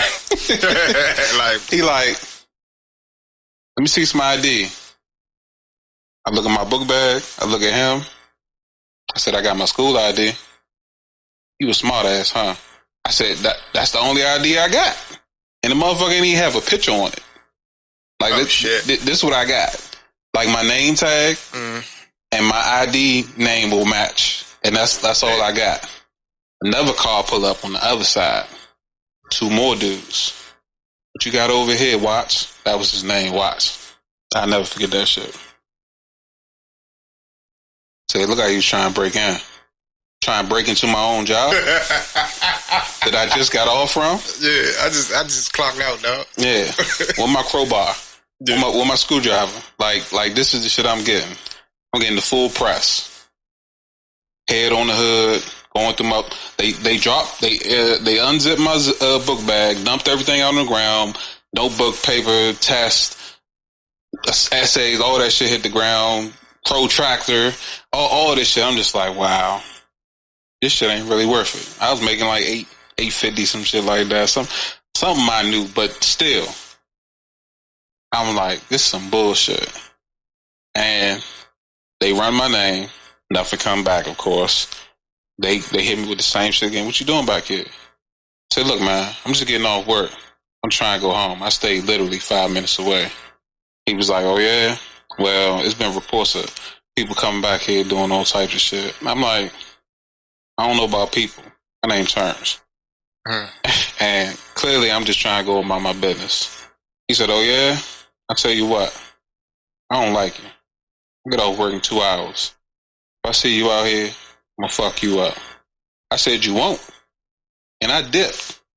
Left everything on the ground. Book bag, paper, all that shit. Damn. Got the fuck. And I'm sitting there like, and I didn't have a disdain for police, but that started it. Because I literally did nothing. But I fit a description, or I fit a type of person that you was used to dealing with. And now, because I'm a bigger dude, I was perceived as threat. That's why the other people came. Yeah. You know what I'm saying? I'm just like that day when me and Kevin went to K&G. Yeah. And they pulled us over. We fit a description for a crime that happened in Suitland 2 hours ago when we were sitting in front of your house when this shit happened. I was like, how did we get across town? It was 5 o'clock on a Wednesday afternoon or some shit. Like that, it's impossible. I don't know. I mean, my problem that came with the police was they didn't believe my name. Oh, they thought you was bullshit. Yeah, it was some of the most awkwardest moments of being on the block. Like, fellas, we went to school together, so they knew my name. So we get put on the car and they asking everybody's name. I'm the last person. Bruh. I'm telling you, it was just like, fuck. In my brain, I was like, is this thing going to feed me or not? Well, fuck it. So, you, what's your name? Patrick. What's your last name? Patrick. I said, what's your last name? First and last name the same. What the fuck? So everybody like, man, you lying. Automatically put the handcuffs on me. Right? So I'm saying to myself, like, they about to lock me up for my name being my name. Being the name that my mama gave me. I was like, shit. So he was like, you ain't got no ID on you, such and such. So everybody on the car laughing. It's like 6 of us, spread it out and everything. They laughing and shit. So I'm like, you ask any one of them, what's my name? I say, matter of fact, go knock on 6412 and ask Miss Hodge what my name is. Point at me and watch what she tell you my name is. Man, I ain't got to do all that. That ain't my motherfucking job, this, that, and the other. So he was like, what, your mother couldn't think of nothing better? Now you want to swing on him. Now I snap. Nigga, fuck you. It's everything, like everything on the book. What? Like, I turned up 0 to 100 off the breakaway. So, I wish I could remember this officer name, but he used to stutter. And he pulled up around there and was like, yeah, I'm coming to give you assistance. He was like, what's wrong? He was like, this motherfucker lying to me about his name. He's like, what his name is? I say, dog. I died laughing, yo. I died laughing. He was like, what the fuck you laughing at? Like, I'm like, whoa, young, you got a speech impediment. Like, how are you an officer? Like, seriously. Like, who's gonna take you seriously? Who's gonna take you? And that's what I said out my mouth. I can't take you serious. And he was like, what's your name? Told him my name, and then grabbed me all around my neck and everything. So it just so happened that an officer pulled up that my grandmother raised from around East Capitol. Mm-hmm. And he seen him grab me. He was like, what's up? He was like, why you grabbing on him?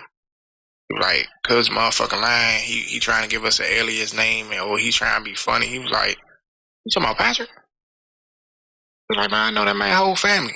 Grandma and everything. His grandma was like my mother. He was like, well, what's his name then? He started laughing. He said, this is what y'all fucking with him about? His name?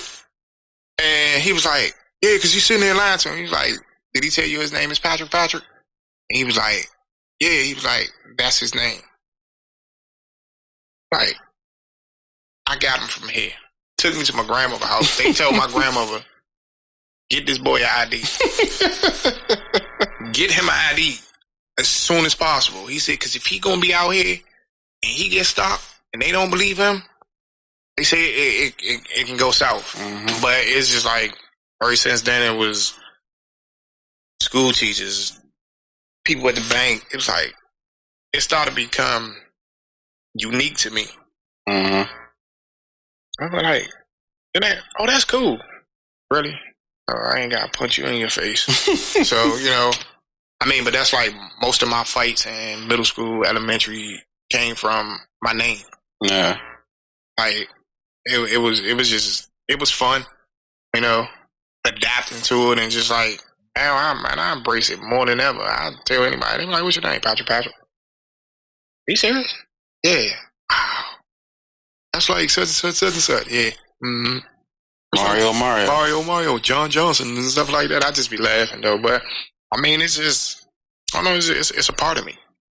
Mm-hmm. That's first and foremost. I got that name from my aunt, drunk in the delivery room with my mother. Yeah. Okay. She named me, and the bullshit she said to me still don't make fucking sense to me 42 years later. Yeah, you the last of your mother kids and something there. So I'm like, the fuck does that mean? And me and her, we still fuss about this shit to this day. Why the fuck you do me like that? I thought it was nice. Did you have to carry this badge of honor for 42 years? Like, seriously, like, this shit is ridiculous. She probably secretly laugh when you're not around. I know, she probably, I fucked him up for life. You know what I'm saying? Like, and then it was to the point that I wanted to change my name and everything. My mom was like, you ain't changing your name. I wanted to change my name to Sean. I was thinking all type of shit. Like, what the fuck would go good with Patrick? This, that, and the other. I'm like, man, fuck this shit. I'm good. I done got into so much trouble with this shit that ain't gonna go no motherfucking way any goddamn way. Put my record up, fingerprint. Oh, yeah. Oh, that's Patrick. Like, oh, Lord. His name ain't Sean. Like, what the fuck? Can't get away from it now. I can't get away, man. Shit, just fuck it. Embrace it. Yeah. And that's like, There's some people out here with some fucked up names, dog. Like, unpronounceable and all that shit. Like, Draymond Green. I'm straight black man name. You know he came from the south side of Chicago somewhere. The Quavius. Like, yeah. Like, these parents don't be thinking about this shit when it's time for them to go apply for school and put their name on applications and shit. Like, all the hyphenations and all that shit. Like, come on, man. The hyphenations, the periods, the asterisks, all that shit. What used to kill me was Paternity Test Tuesday on the Ricky Smiley Morning Show, and they used to say the names, and they used to fuck with them like the one white girl that called her son Martin Luther, and they was like, "Where you get that from?" Well, his father's name Martin. His father's name Luther, and I like watching Martin. And he was like, "Okay." I was just like, "That's a dumb reason to call your child that, but whatever." But they started roasting him after that. They was like, "What's his last name?" He was like, "Martin Luther Sanders." Martin Luther Williams. Yeah, Martin Luther Williams. Martin Luther Thomas. Yeah, because I think Martin Luther King, his name wasn't Martin originally. No, his original name was Michael. Oh, really? Yeah. I don't know where the Martin came from, but I heard and seen something. I got a random question for you. All right, what's that? Who do you think is funnier, Chris Rock or Dave Chappelle? Dave is more make you think than laugh. Chris, shit, that's tough.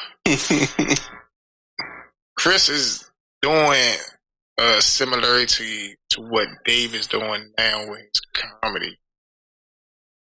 I mean, what Dave's been doing. Yeah, what Dave's been doing. Mm-hmm. Dave always been straight to the punch, but I you know what? Hands down to me, I like Chappelle. Okay. So, and I really got into Chappelle because of Kevin. Okay. He was like, nah, Chappelle, and I started, and he grew on me real fast, and I was like, I fuck with his style though. Mm-hmm. Nigga don't give a shit. He don't give a fuck how you feel about it, And I see Chris Rock now. He's starting to, punch it through that way. Because at first he used to beat around the bush like a motherfucker, but he was still straight to the point at times. Yeah. But now it's just like, fuck it, the gloves is off, and that's the way comedy should be to me. I like straight up funny, but you letting shit be known in certain forms and fashions. So yeah, but yeah, I gotta get that crown to Chappelle. I like him, because he do the shit motherfuckers scared to do. Mm-hmm. Yeah. But it's some nice comedians out there that's like him, but they just don't have that platform.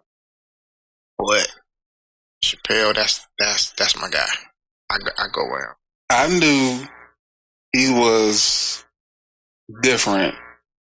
I want to say, and this was even like, I want to say after Nutty Professor, because I didn't know that was him until a lot later. Of people didn't.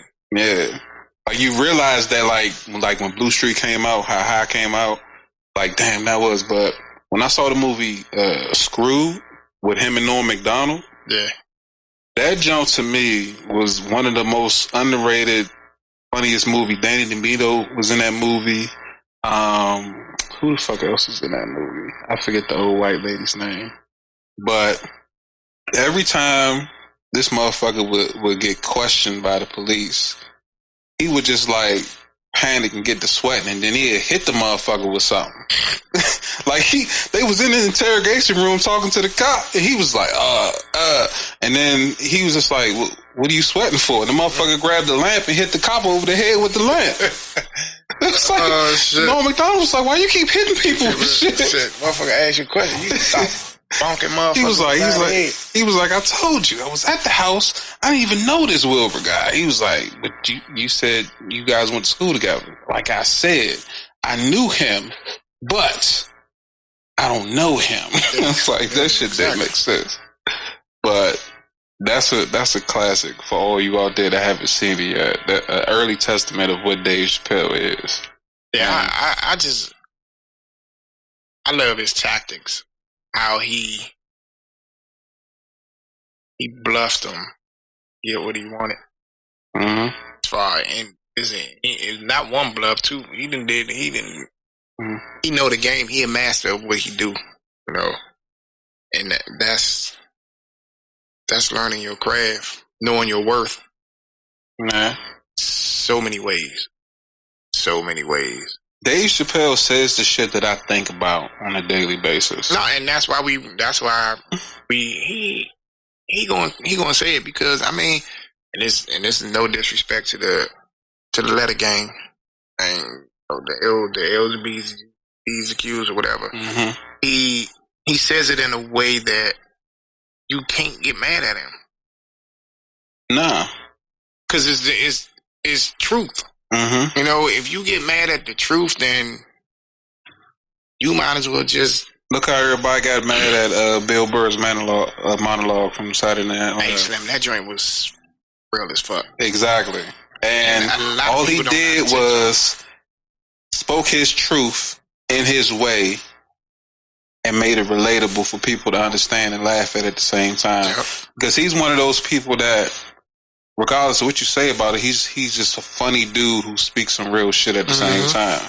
And then, see, and that's something that, you know, while like Martin said, he ain't doing no stand-ups because he's so on the fence with how raw his comedy is that he was like, he had so many motherfuckers in their feelings that they've been in boycotted his ass, all this type of shit. But that's how Damon Wayans ended up retiring. Yeah, so he was like, you know, people were motherfuckers just too goddamn sensitive.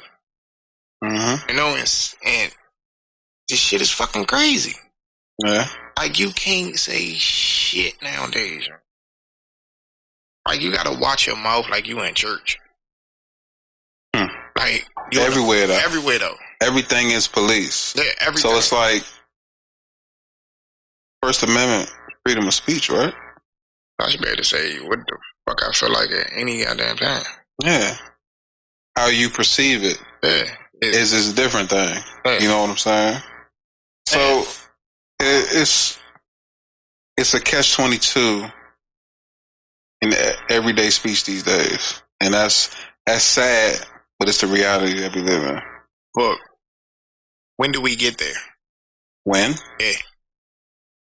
How? I mean, how? Because in the 90s, it was, well, late 80s, early 90s, they was wanting to censor the music, rap music, but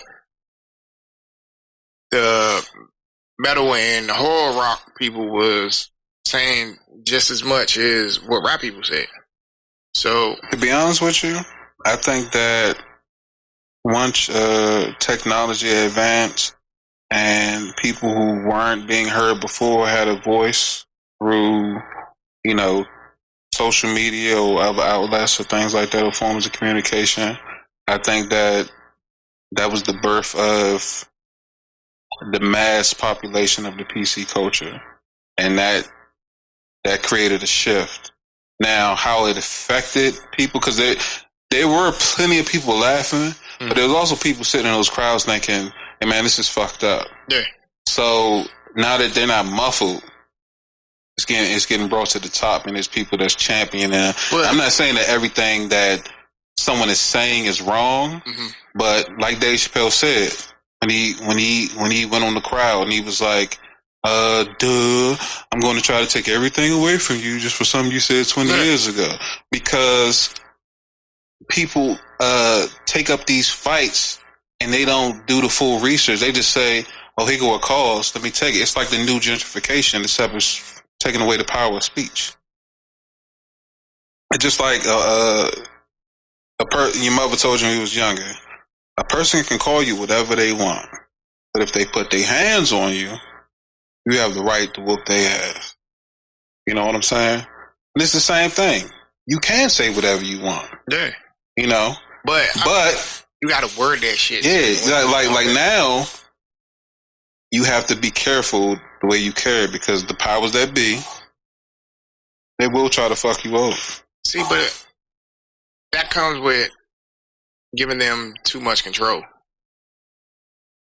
And that's another reason why we need to be more controlling our culture. Because in so many ways that, I mean, by us being the lowest man on the totem pole, and we sacrifice and give so much to our culture and don't really reap the benefits of it.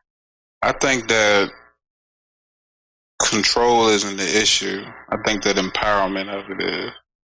Because you can't control something that spread like wildfire across the entire world. Yeah. But you can empower the people to actually put those fruits and labor out there. So if, who was it, Meg Thee Stallion that came up with Hot Girl Summer, and then someone tried to coin it for I think it was Victoria's Secret or somebody, or some makeup line that tried to coin it as their own slogan or whatever. Okay. If you're going to put something out there, trademark it off the break. Now, speak those words if you want. I need my money. Yeah. And it should be that way with everything. Everyone said, let's make the marathon store. But that's also having all your ducks lined up before you get out there. You know, having your publishing company, having your LLC, and, you know, ways to get your phrases and your items and stuff coined before you bring it to the world. Because, like, prime example, what, it was 7 years ago, they was talking about the name change of the Redskins and all that. I think that's when it started. And, so 7 years ago they started putting out logos and names and all that. You know, a white guy in Virginia went and trademarked all that shit. That's the slow up with the Redskins changing their name. Because he owned every name that was a potential name for them.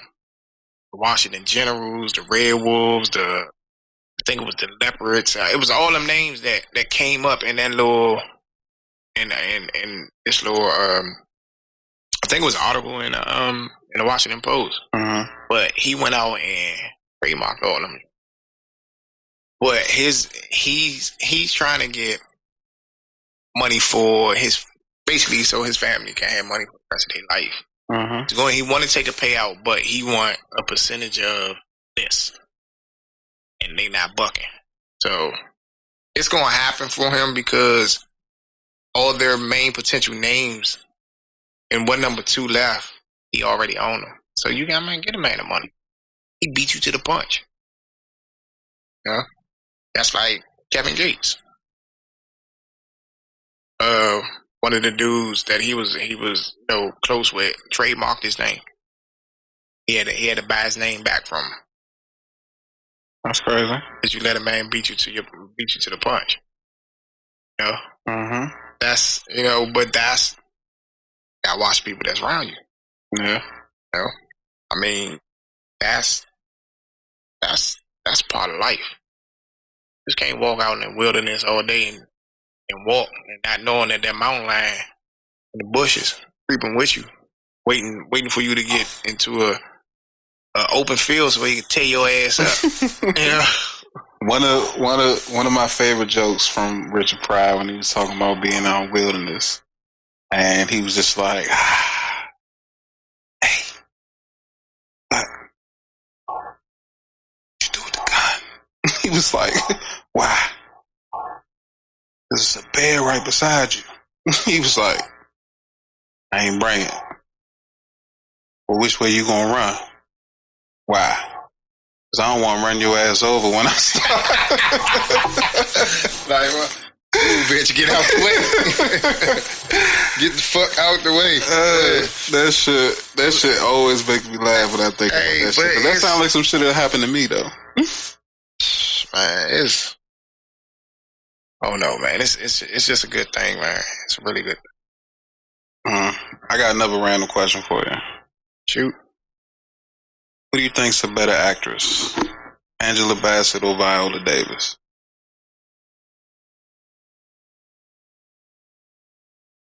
I like Viola. Cause she, god damn, dog, how you do that? Where the fuck you pull that from?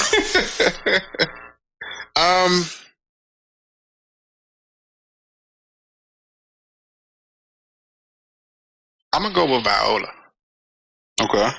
Because I take nothing. I take nothing from Angela because she still is a hot motherfucker to be her age. Mm-hmm. But cause Viola sells herself more, like in her character to me. Okay. Angela when she did Tina, it was good, but it wasn't that wow factor. She played her ass off in that part, but it wasn't like I couldn't go watch that movie too many times. But I like the shit that Viola do because I don't know, she just remind you of your thorough ass auntie. Mm-hmm. Not what thorough as in like she don't take the bullshit. Yeah. You know, and I like her like in that way because she like, okay, we gonna do what we gonna do. You know? I like how versatile she is, but like the conviction in her voice when she talks. Man, I'm talking about she pulls you in. Mm-hmm. You know, like you like, excuse me, get stuck on her words and her reactions and her flow to how she delivers this character to you. And you be like, God damn. Like I watched plenty of, like, what was that? How to Get Away with Murder. My wife got me watching that shit. Hey, look, I like mysteries, and that's one of my favorite fucking shows. I was there from the beginning. See, and my wife was too, so it's like, man, motherfucker, you ain't bring me in on the beginning. You got me way on the back end on this joint, so now I gotta start all over by my goddamn self. But I was like, how the fuck that shit go on that goddamn long? So much shit that happened in How to Get Away with Murder. It was Shonda Rhimes. Mine is just... She is vicious. Yeah. Oh. Because I ain't gonna lie, the last season, season 6, I don't want to say flabbergasted, but because like that's my thing. I like detective shit. I like figuring puzzles out. I like the movie Clue or what was it? The joint with Adam Sandler and Rachel from Friends. What's her name? The murder mystery joint that was on Netflix. I know what you're talking about. Shit like that. Shit like Knives Out. Knives Out. That joint was good. Yeah, all shit like that. That shit resonates with my soul. I just watched a joint called Origin Unknown on Netflix. Never heard of it. It's a movie? Yeah, it's a movie. Okay. It's never a little country, but the guy, he was taking like the first issues of comic books and committing a murder. But I say he did a Hulk. He did Incredible Hulk, right? He took a little skinny dude, but they didn't show this part, and that's the only reason why it kind of threw me off about the movie, because that was the first person that they found dead. Okay. But they said the guy, whoever he had grabbed, they was like, this is not even his structure. He was like, the guy weighs probably like 150 something pounds, but he had blew him up. Like, what the fuck he did to him? But he had his ass in there lifting weights. But I guess the dude must have ran exhausted and arms gave out and the bar hit his neck and killed him. Damn. But then he did Iron Man. He killed the person and took his heart out. Like, he was showing, he was trying, basically the movie was, he was trying to make this one guy become Bruce Wayne. Because, Batman originally was Detective 28 or 30 something. It was a number. Yeah. It was a number, a detective something such.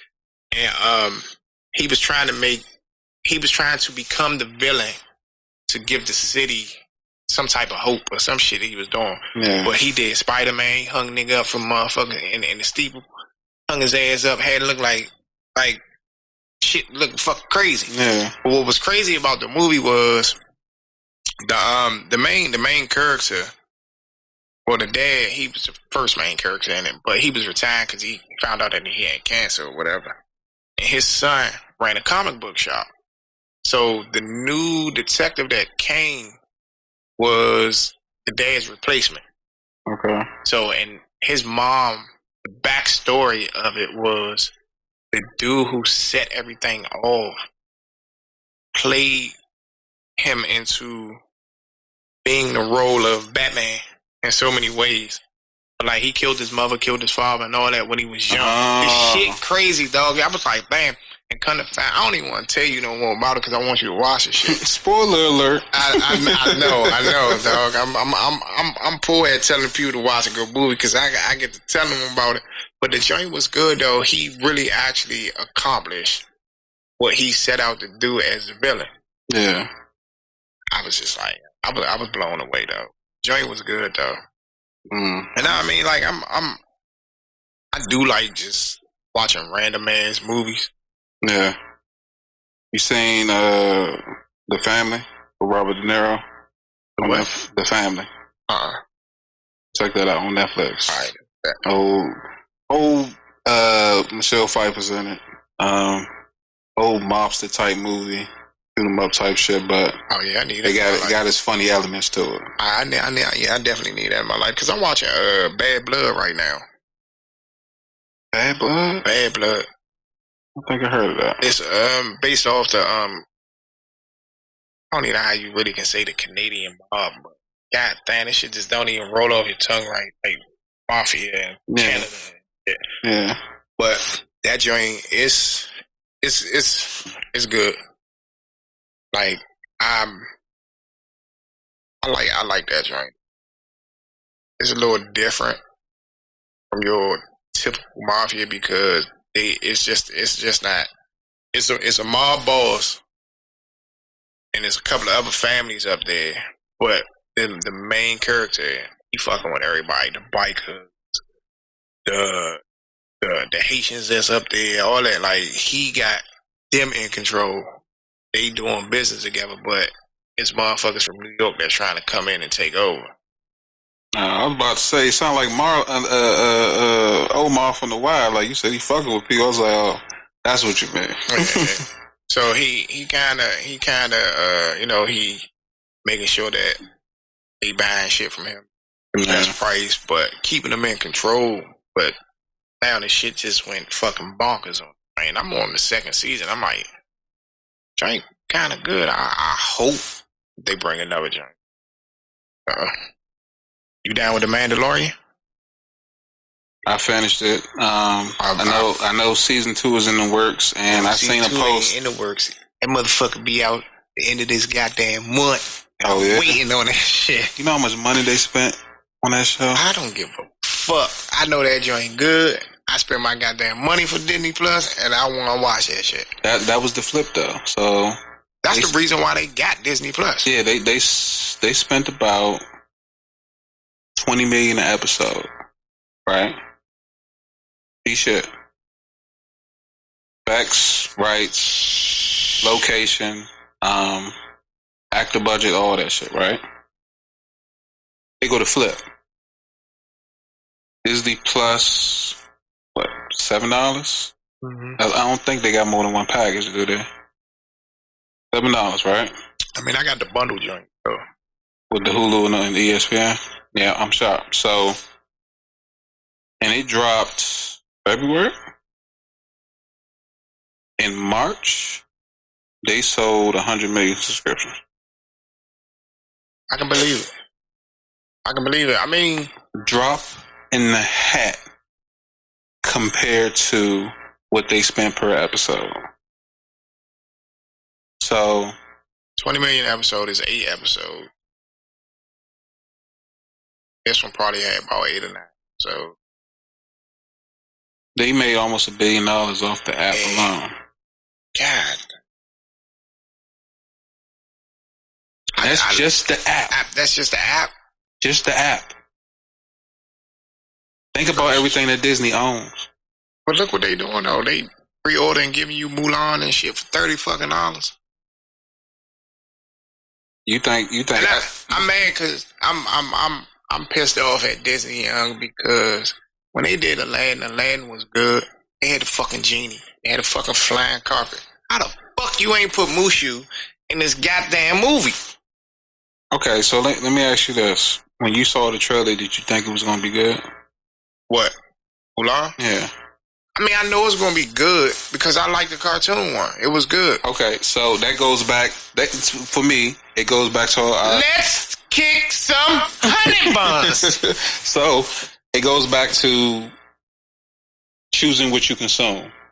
I knew that when I saw that trailer, I wasn't going to watch that movie if I had to pay for it. Oh, I wasn't either. You know what I'm saying? So I was like, let me hear about this movie before I go out and watch it. And sure enough, it wasn't a week later or the Monday after it dropped. I can't believe I wasted my money on Mulan. I was like, kind of had a feeling.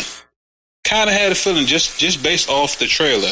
Now, of course, a trailer can give you a very minute version of what the movie actually can be, and a lot of movies I stepped on. But I knew for a fact, it's just like, I am a diehard Ninja Turtles fan.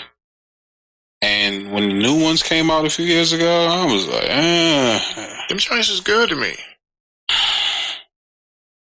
Maybe because I'm such a fan of throwbacks. That's what I was about to say. You know, you're a throwback fan. But I mean, it was so many ideas that they put together, and then it's certain ways you can do things. See, you think that they went all right. For me, from what I see, they went for how do I market this across the globe to everybody, opposed to sticking to what made it simple. The idea for this series or this cult following that you can say, yeah, it is, came from a comic book writer trying to make his friend laugh. He drew a turtle standing up saying something funny. He was like, why don't you try and make him do this? It'd be cool if he had this. Next thing you know, they was doing martial arts. You know what I'm saying? It's so much easier in some simplicity. And that's what they got away from for me. Like, Seth Rogen, if I'm not mistaken, is working on a live action Ninja Turtles movie. He got the rights for it. I don't know what he's going to do. I got him doing the right thing, though. Now, you can call me nostalgic or stuck in my ways or whatever the case may be, but that in the sewer in New York, motherfuckers in a suit, you throw a little CGI on that, don't stray too far away from the original story. Keep it raw. $100 million idea. That was the first independent movie to ever break records like that in 1990. They thought that shit was going to flop. It made $100 million in April of 1990. And you know what beat it out? Blade. Home Alone. When Blade come out? Blade came out like 97. I'm not talking about comic book. I'm talking about independent movie. Independent movie, okay. Independent movie. Yeah. The only thing that beat that movie out for the year was Home Alone, and that came out in Christmas. Wow. Yeah. So people, they think that new isn't always better. Nah, it's that's like, you know, well, how they show and tell the different versions of Batman. Mm-hmm. You know, I mean, I'm a fan of Batman. I like Batman, and it's like Like the new Joker, I don't like him. He's too silly or over the top. And do you mean the cartoon or no? Not the cartoon. I'm talking about in the movie, the new one. I don't like him because he looks more like fucking pimp. Like a golf type dude with come on, he got jewelry and gold teeth and all that shit. Like that wasn't a Joker to me. So for me, and I actually had this conversation with Kevin, I think it was. Jack Nicholson, best Joker ever, brought the cartoon Joker to life. Yeah. Heath Ledger brought the comic book Joker to life. Yes, and those are my two favorite as the Joker. So people don't realize that a lot of people aren't comic book fans. They don't know the history. They don't do their due diligence. They just go and watch a movie and they critique their performance. Mm-hmm. Oh, I like this person because of this. But when Jack Nicholson, first of all, Michael Keaton is one of the funniest motherfuckers ever. He was the perfect Batman. I don't care what nobody say. You think so? I think as far as all right, he was the perfect Bruce Wayne. Yeah, that's what I'm about to say. Bruce Wayne. He was the perfect Bruce Wayne. Bruce. I ain't gonna say he was the perfect Batman, but as far as swag and funniness, humor and everything, he was funny. Like when that motherfucker was like, "You want to get nuts? Let's get nuts." Yeah. Then he got shot. Like that shit was dumb funny to me. But Jack Nicholson's his realization of the Joker, like when he laughed and you didn't know because he was joking around, and the next thing you know, he shoot a motherfucker in the head, and he did it so casually. It was just like, this motherfucker is crazy. Yeah, you know what I'm saying? He showed that in The Shining, though. Yeah, like he can do that. He can switch on you real quick. He can turn it on like night and day, or like a switch easily. And that's the reason why when Heath Ledger did Batman, when he was in Batman, he played the Joker. I was like, God,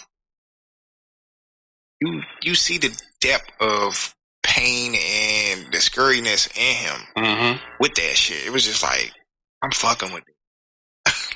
like if you. When Alfred said some people just want to see the world burn, I believe this motherfucker. Like if I don't give a fuck was a person, it was him. That was him. Yeah. That was him. And it's like, fuck selling it. He put it to you on a fucking platter, where as though that you like, I'm about to eat all this up right here. No, because that's the way he showed that shit. Like he was like, what he say about putting the people in a room and something, and he gave him the motherfucking switch. It was like, with the convicts this and yeah, gave him a choice. Give him a choice. And everybody was like, nah, fuck that. I live my life. And see how fast they turned on each other. But it took the most notorious motherfucker in there that was probably in jail for probably the rest of his life for doing something that he probably didn't do to be the most humane person in the goddamn room. Like he said, I'm gonna do what you should have done hours ago. He threw that motherfucker out the window. So, and back to choices. Yeah. That shit reminded me of Angelina Jolie at the end of Wanted. I was like, I'm sticking to this shit. Bow. And they took that shit like a champ. I would have been like, There is it's some good telltale movies out here, tell-all movies that I'm really in depth with. Like I really like, and like my little on Netflix, I got my little log favorites and shit like that. I got a couple suggestions for you. But I'm gonna hit you with this last question. We're gonna wrap it up. Okay. Who do you think was a better rap duo, Mobb Deep or Outkast? You really gonna ask me this fucking question? That's insulting, yeah. Oh really? Yeah, I mean, I like Outkast because of their originality. Mm-hmm. They wasn't subjective to depths. They went deeper and deeper. Mm-hmm. Mobb Deep, I hate to say it to me in certain ways, like typical New York rap dude. They ain't hit you with certain heights. They ain't hit you with shit that made you be like, whoa, like what the shit, in depth about what they was talking. You was just talking about the streets. No, Outkast was so versatile with their music and the message and everything. I'm talking about their whole Dungeon Family culture was fucking different. Iconic. You know, it was like that shit cannot be fucking duplicated to this day. You can make another fucking Mobb Deep. Not to say it like that, but yeah. But Outkast, hell nah, dog. They're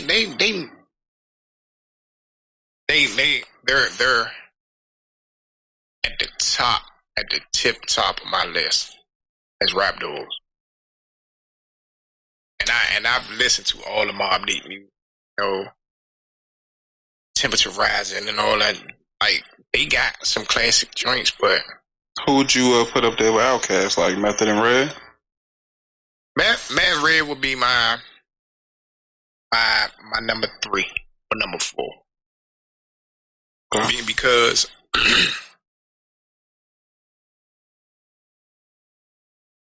they connect and mesh well together because they like, to me, they're brothers.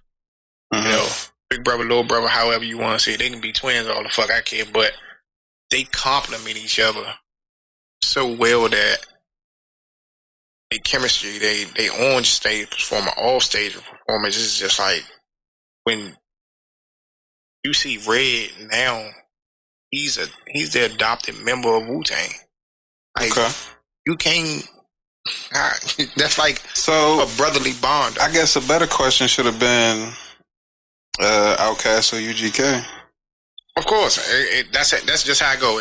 For me and my duos, Outkast, UGK, A-Ball, MG, and then I give it to Bat and Red, and then whoever else come to fuck behind them. But those are my top. Those will be my top 5. I can't really think of anybody else that sticks out there.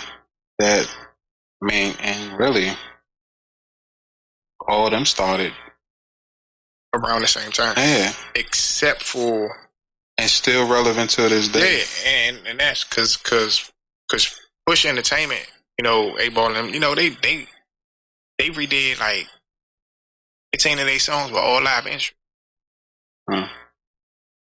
Like I be rocking because this shit remind me of Go-Go so much where they be playing that shit. But but Outkast, I know I listened to a podcast where he was on with the white boy from what's the white dude, Rick Rubin. And Andre was on it, and he was talking about how he don't want to force no music. He don't want to. He like basically he just don't want to be doing what is expected of him. Yeah. He said he wanted to come so naturally. He was like, it'd be okay with him. And he was like, he in so many different lanes. They wherever he live at, they say they be spotting him in the park playing fucking a trumpet or a saxophone or something. He said he still like going to the fucking laundromat, doing what everyday people do. I mean, you can hear it in his music. It was never about the money. Nah, it wasn't, and that's what he said too. It was like it wasn't about the money. It was just like I had something to say. Yeah, I wanted people to hear and know where Outkast, Dungeon Family was.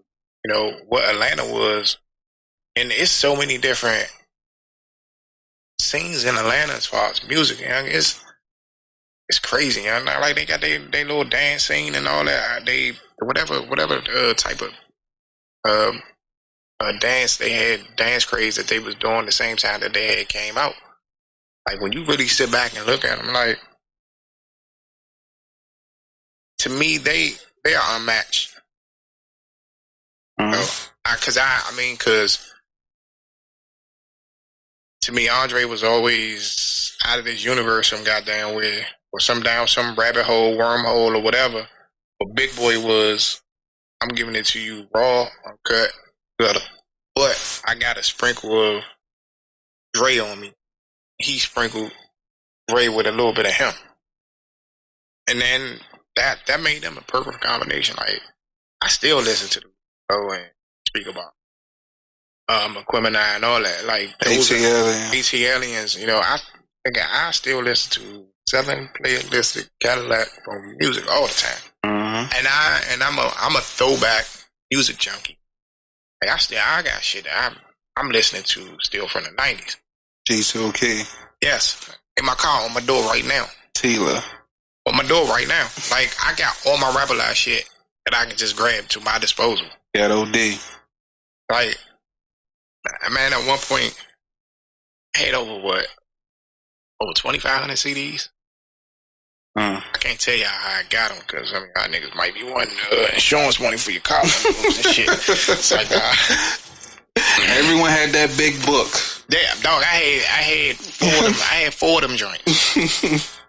4 books, young, with a bunch of shit in that joint. Damn. That's crazy. And out of all of them, I probably got about 200-300 CDs left. I be crying about them joints, though. I got like a handful of mixtape CDs that I made that I just put together. You made, yes. And those be the best mixtapes, huh? Yeah. Like my random playlists. My random playlists that I got on Apple Music, I be bumping them joints so much. Man, one joint I got this 168 hours or something. This shit like almost 5 days worth of music. Road trip shit. Straight road trip shit. Get there, get back, ride through the and that's crazy, because when I drove to Atlanta last year, I did this shit. Put that bitch on random. Never touched it. Never heard the same song for the 5 days I was in Atlanta. Never heard the same fucking song all the way back home. Still haven't heard the same song. And all that shit was bangers. Everything. I'm talking about, I got whole albums on there mixed up. Like Scarface, one of my favorite rappers of all time. Jay-Z, favorite rapper. Ice Cube is like one of my foundations in rap. Like, he was that one for me, because he talked about the streets, but he talked about not just saying like a better way, but he went more in depth about it. You know, like his plan to get out. Yeah, his plan to get out. Listening to Minister Farrakhan and Khalid Muhammad and all them. You know, he was building a foundation. Street knowledge was a foundation for him. You know, and like Cube is like all time rapper for me. And then comes Scarface and Jay-Z and then Pac and all them. Like, and I don't want nobody to chop my head off. Biggie is not the GOAT to me because he didn't have enough body of work. I respect that. You know, like he had a lot of good albums. Well, he only had 3 CDs officially. You know, but for you to put a crown on a person, you gotta have that catalog. You know. And when I mean that catalog, you gotta have some straight undisputed joints that's like, nigga, I listen to that joint front to back. You gotta say, if you gotta, to me, for your CD to be a top 10 to me, I can't skip no songs. None. And it's a couple of albums like Kill at Will, America's Most Wanted, Ice Cube, Predator. I don't skip no songs on it. Scarface, 400 Degrees. You don't skip no songs on that joint. You know what I'm saying? Like, it's certain albums that's out there. UGK, Riding Dirty, you don't skip no songs on it. E-Ball, MJ, huh? Word of mouth. You don't skip no songs on there. You know what I'm saying? Those are classic albums right there. Even Trick Daddy joint, the second joint that he came out with. What the fuck was the name of that joint? The joint when he was on there, when he had his fist up there, the joint with where you from? Yeah, with Money Mark and all them on there. That joint was a classic. You know what I'm saying? That shit crank. It's it's like it's certain songs that if I gotta skip that joint, like Nipsey, God rest my man. So that's my new age rappers. He was one of the ones that was for me, you know. But that Marathon Continue joint, took that man 4 years to make that album, dog. 4 years. The proof is in the pudding. And that joint rock and 90 going north, yeah. Man, we at 2.5 hours right now, and we're gonna continue this conversation because it's so much more that I think that we need to talk about because we can because I can go for another hour, so but I gotta do my fans right, you know what I'm saying? So why don't you tell the people where they can find you at, man? You can find me on IG at ChefN2Pots. Facebook, Mr. Patel Swayze. I'm about to change it up to ChefN2Pots. So look for ChefN2Pots on both of them. You can catch my partner, Mr. Larry Lee, at Mr. Lee to You on IG for the clothing, for the Decipher clothing. So if you was to come across my page or whatever, stop through, shout out, holler, and see what I can put on your plate for you. Hey, ain't nothing like some good eats, man. That's food for your soul. You already know what I can do, bro. I just want the people, you know, to really know who I am in the kitchen now. Yeah. I done ran the streets now. I'm in the kitchen now. I'm in the real kitchen. Ain't got to crack no windows and burn no incense.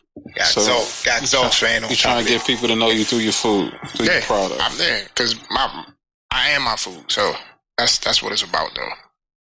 So yeah, I appreciate the good luck, you know, to have this conversation with you, and we can always do this. I'm gonna be a regular, so I love talking. I love talking to good people, so I will come again. Okay, y'all heard him here. Now I ain't gonna critique his return phone call skills or nothing like that. But you know, I'm gonna say I'm gonna hold him to it, and y'all heard it. And I'm coming. I'm coming back. This is going up this week. So yeah, that's it back. Once it's out there in the universe, you can't take it back. Hey, that's the reason why I stopped doing music, because I had to, because some of the things that I used to say was like, shit. But as Scarface said, once you put it out in the world, it ain't yours no more. I can't control it. Yeah, you had your turn with it, somebody else's. Mm-hmm. I say that same time every time I spend money. It was mine for a little bit. Hey, that's something that we gotta do, is keep the black dollar in our community, man.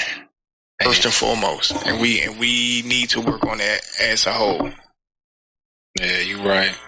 Well, ladies and gentlemen, I appreciate you if you stayed all the way to the end, because this is what we do. We drop gems, we share stories, we have dope conversations like the one we just had. Now, so till next time, I'm your host, the Land of a Legend, aka Big T. You just heard a conversation with me and my friend Patrick, ChefN2Pots, and we will catch you next time. Please like, share, subscribe. You can find me everywhere podcasts are available: Google, Apple, Breaker, Pocket Cast, Spotify, everywhere. I'm on YouTube. I can't make this up. I can't, with a K, make this up podcast. At Twitter, IG, and Facebook also. All right, so I'll check you out next time. Peace.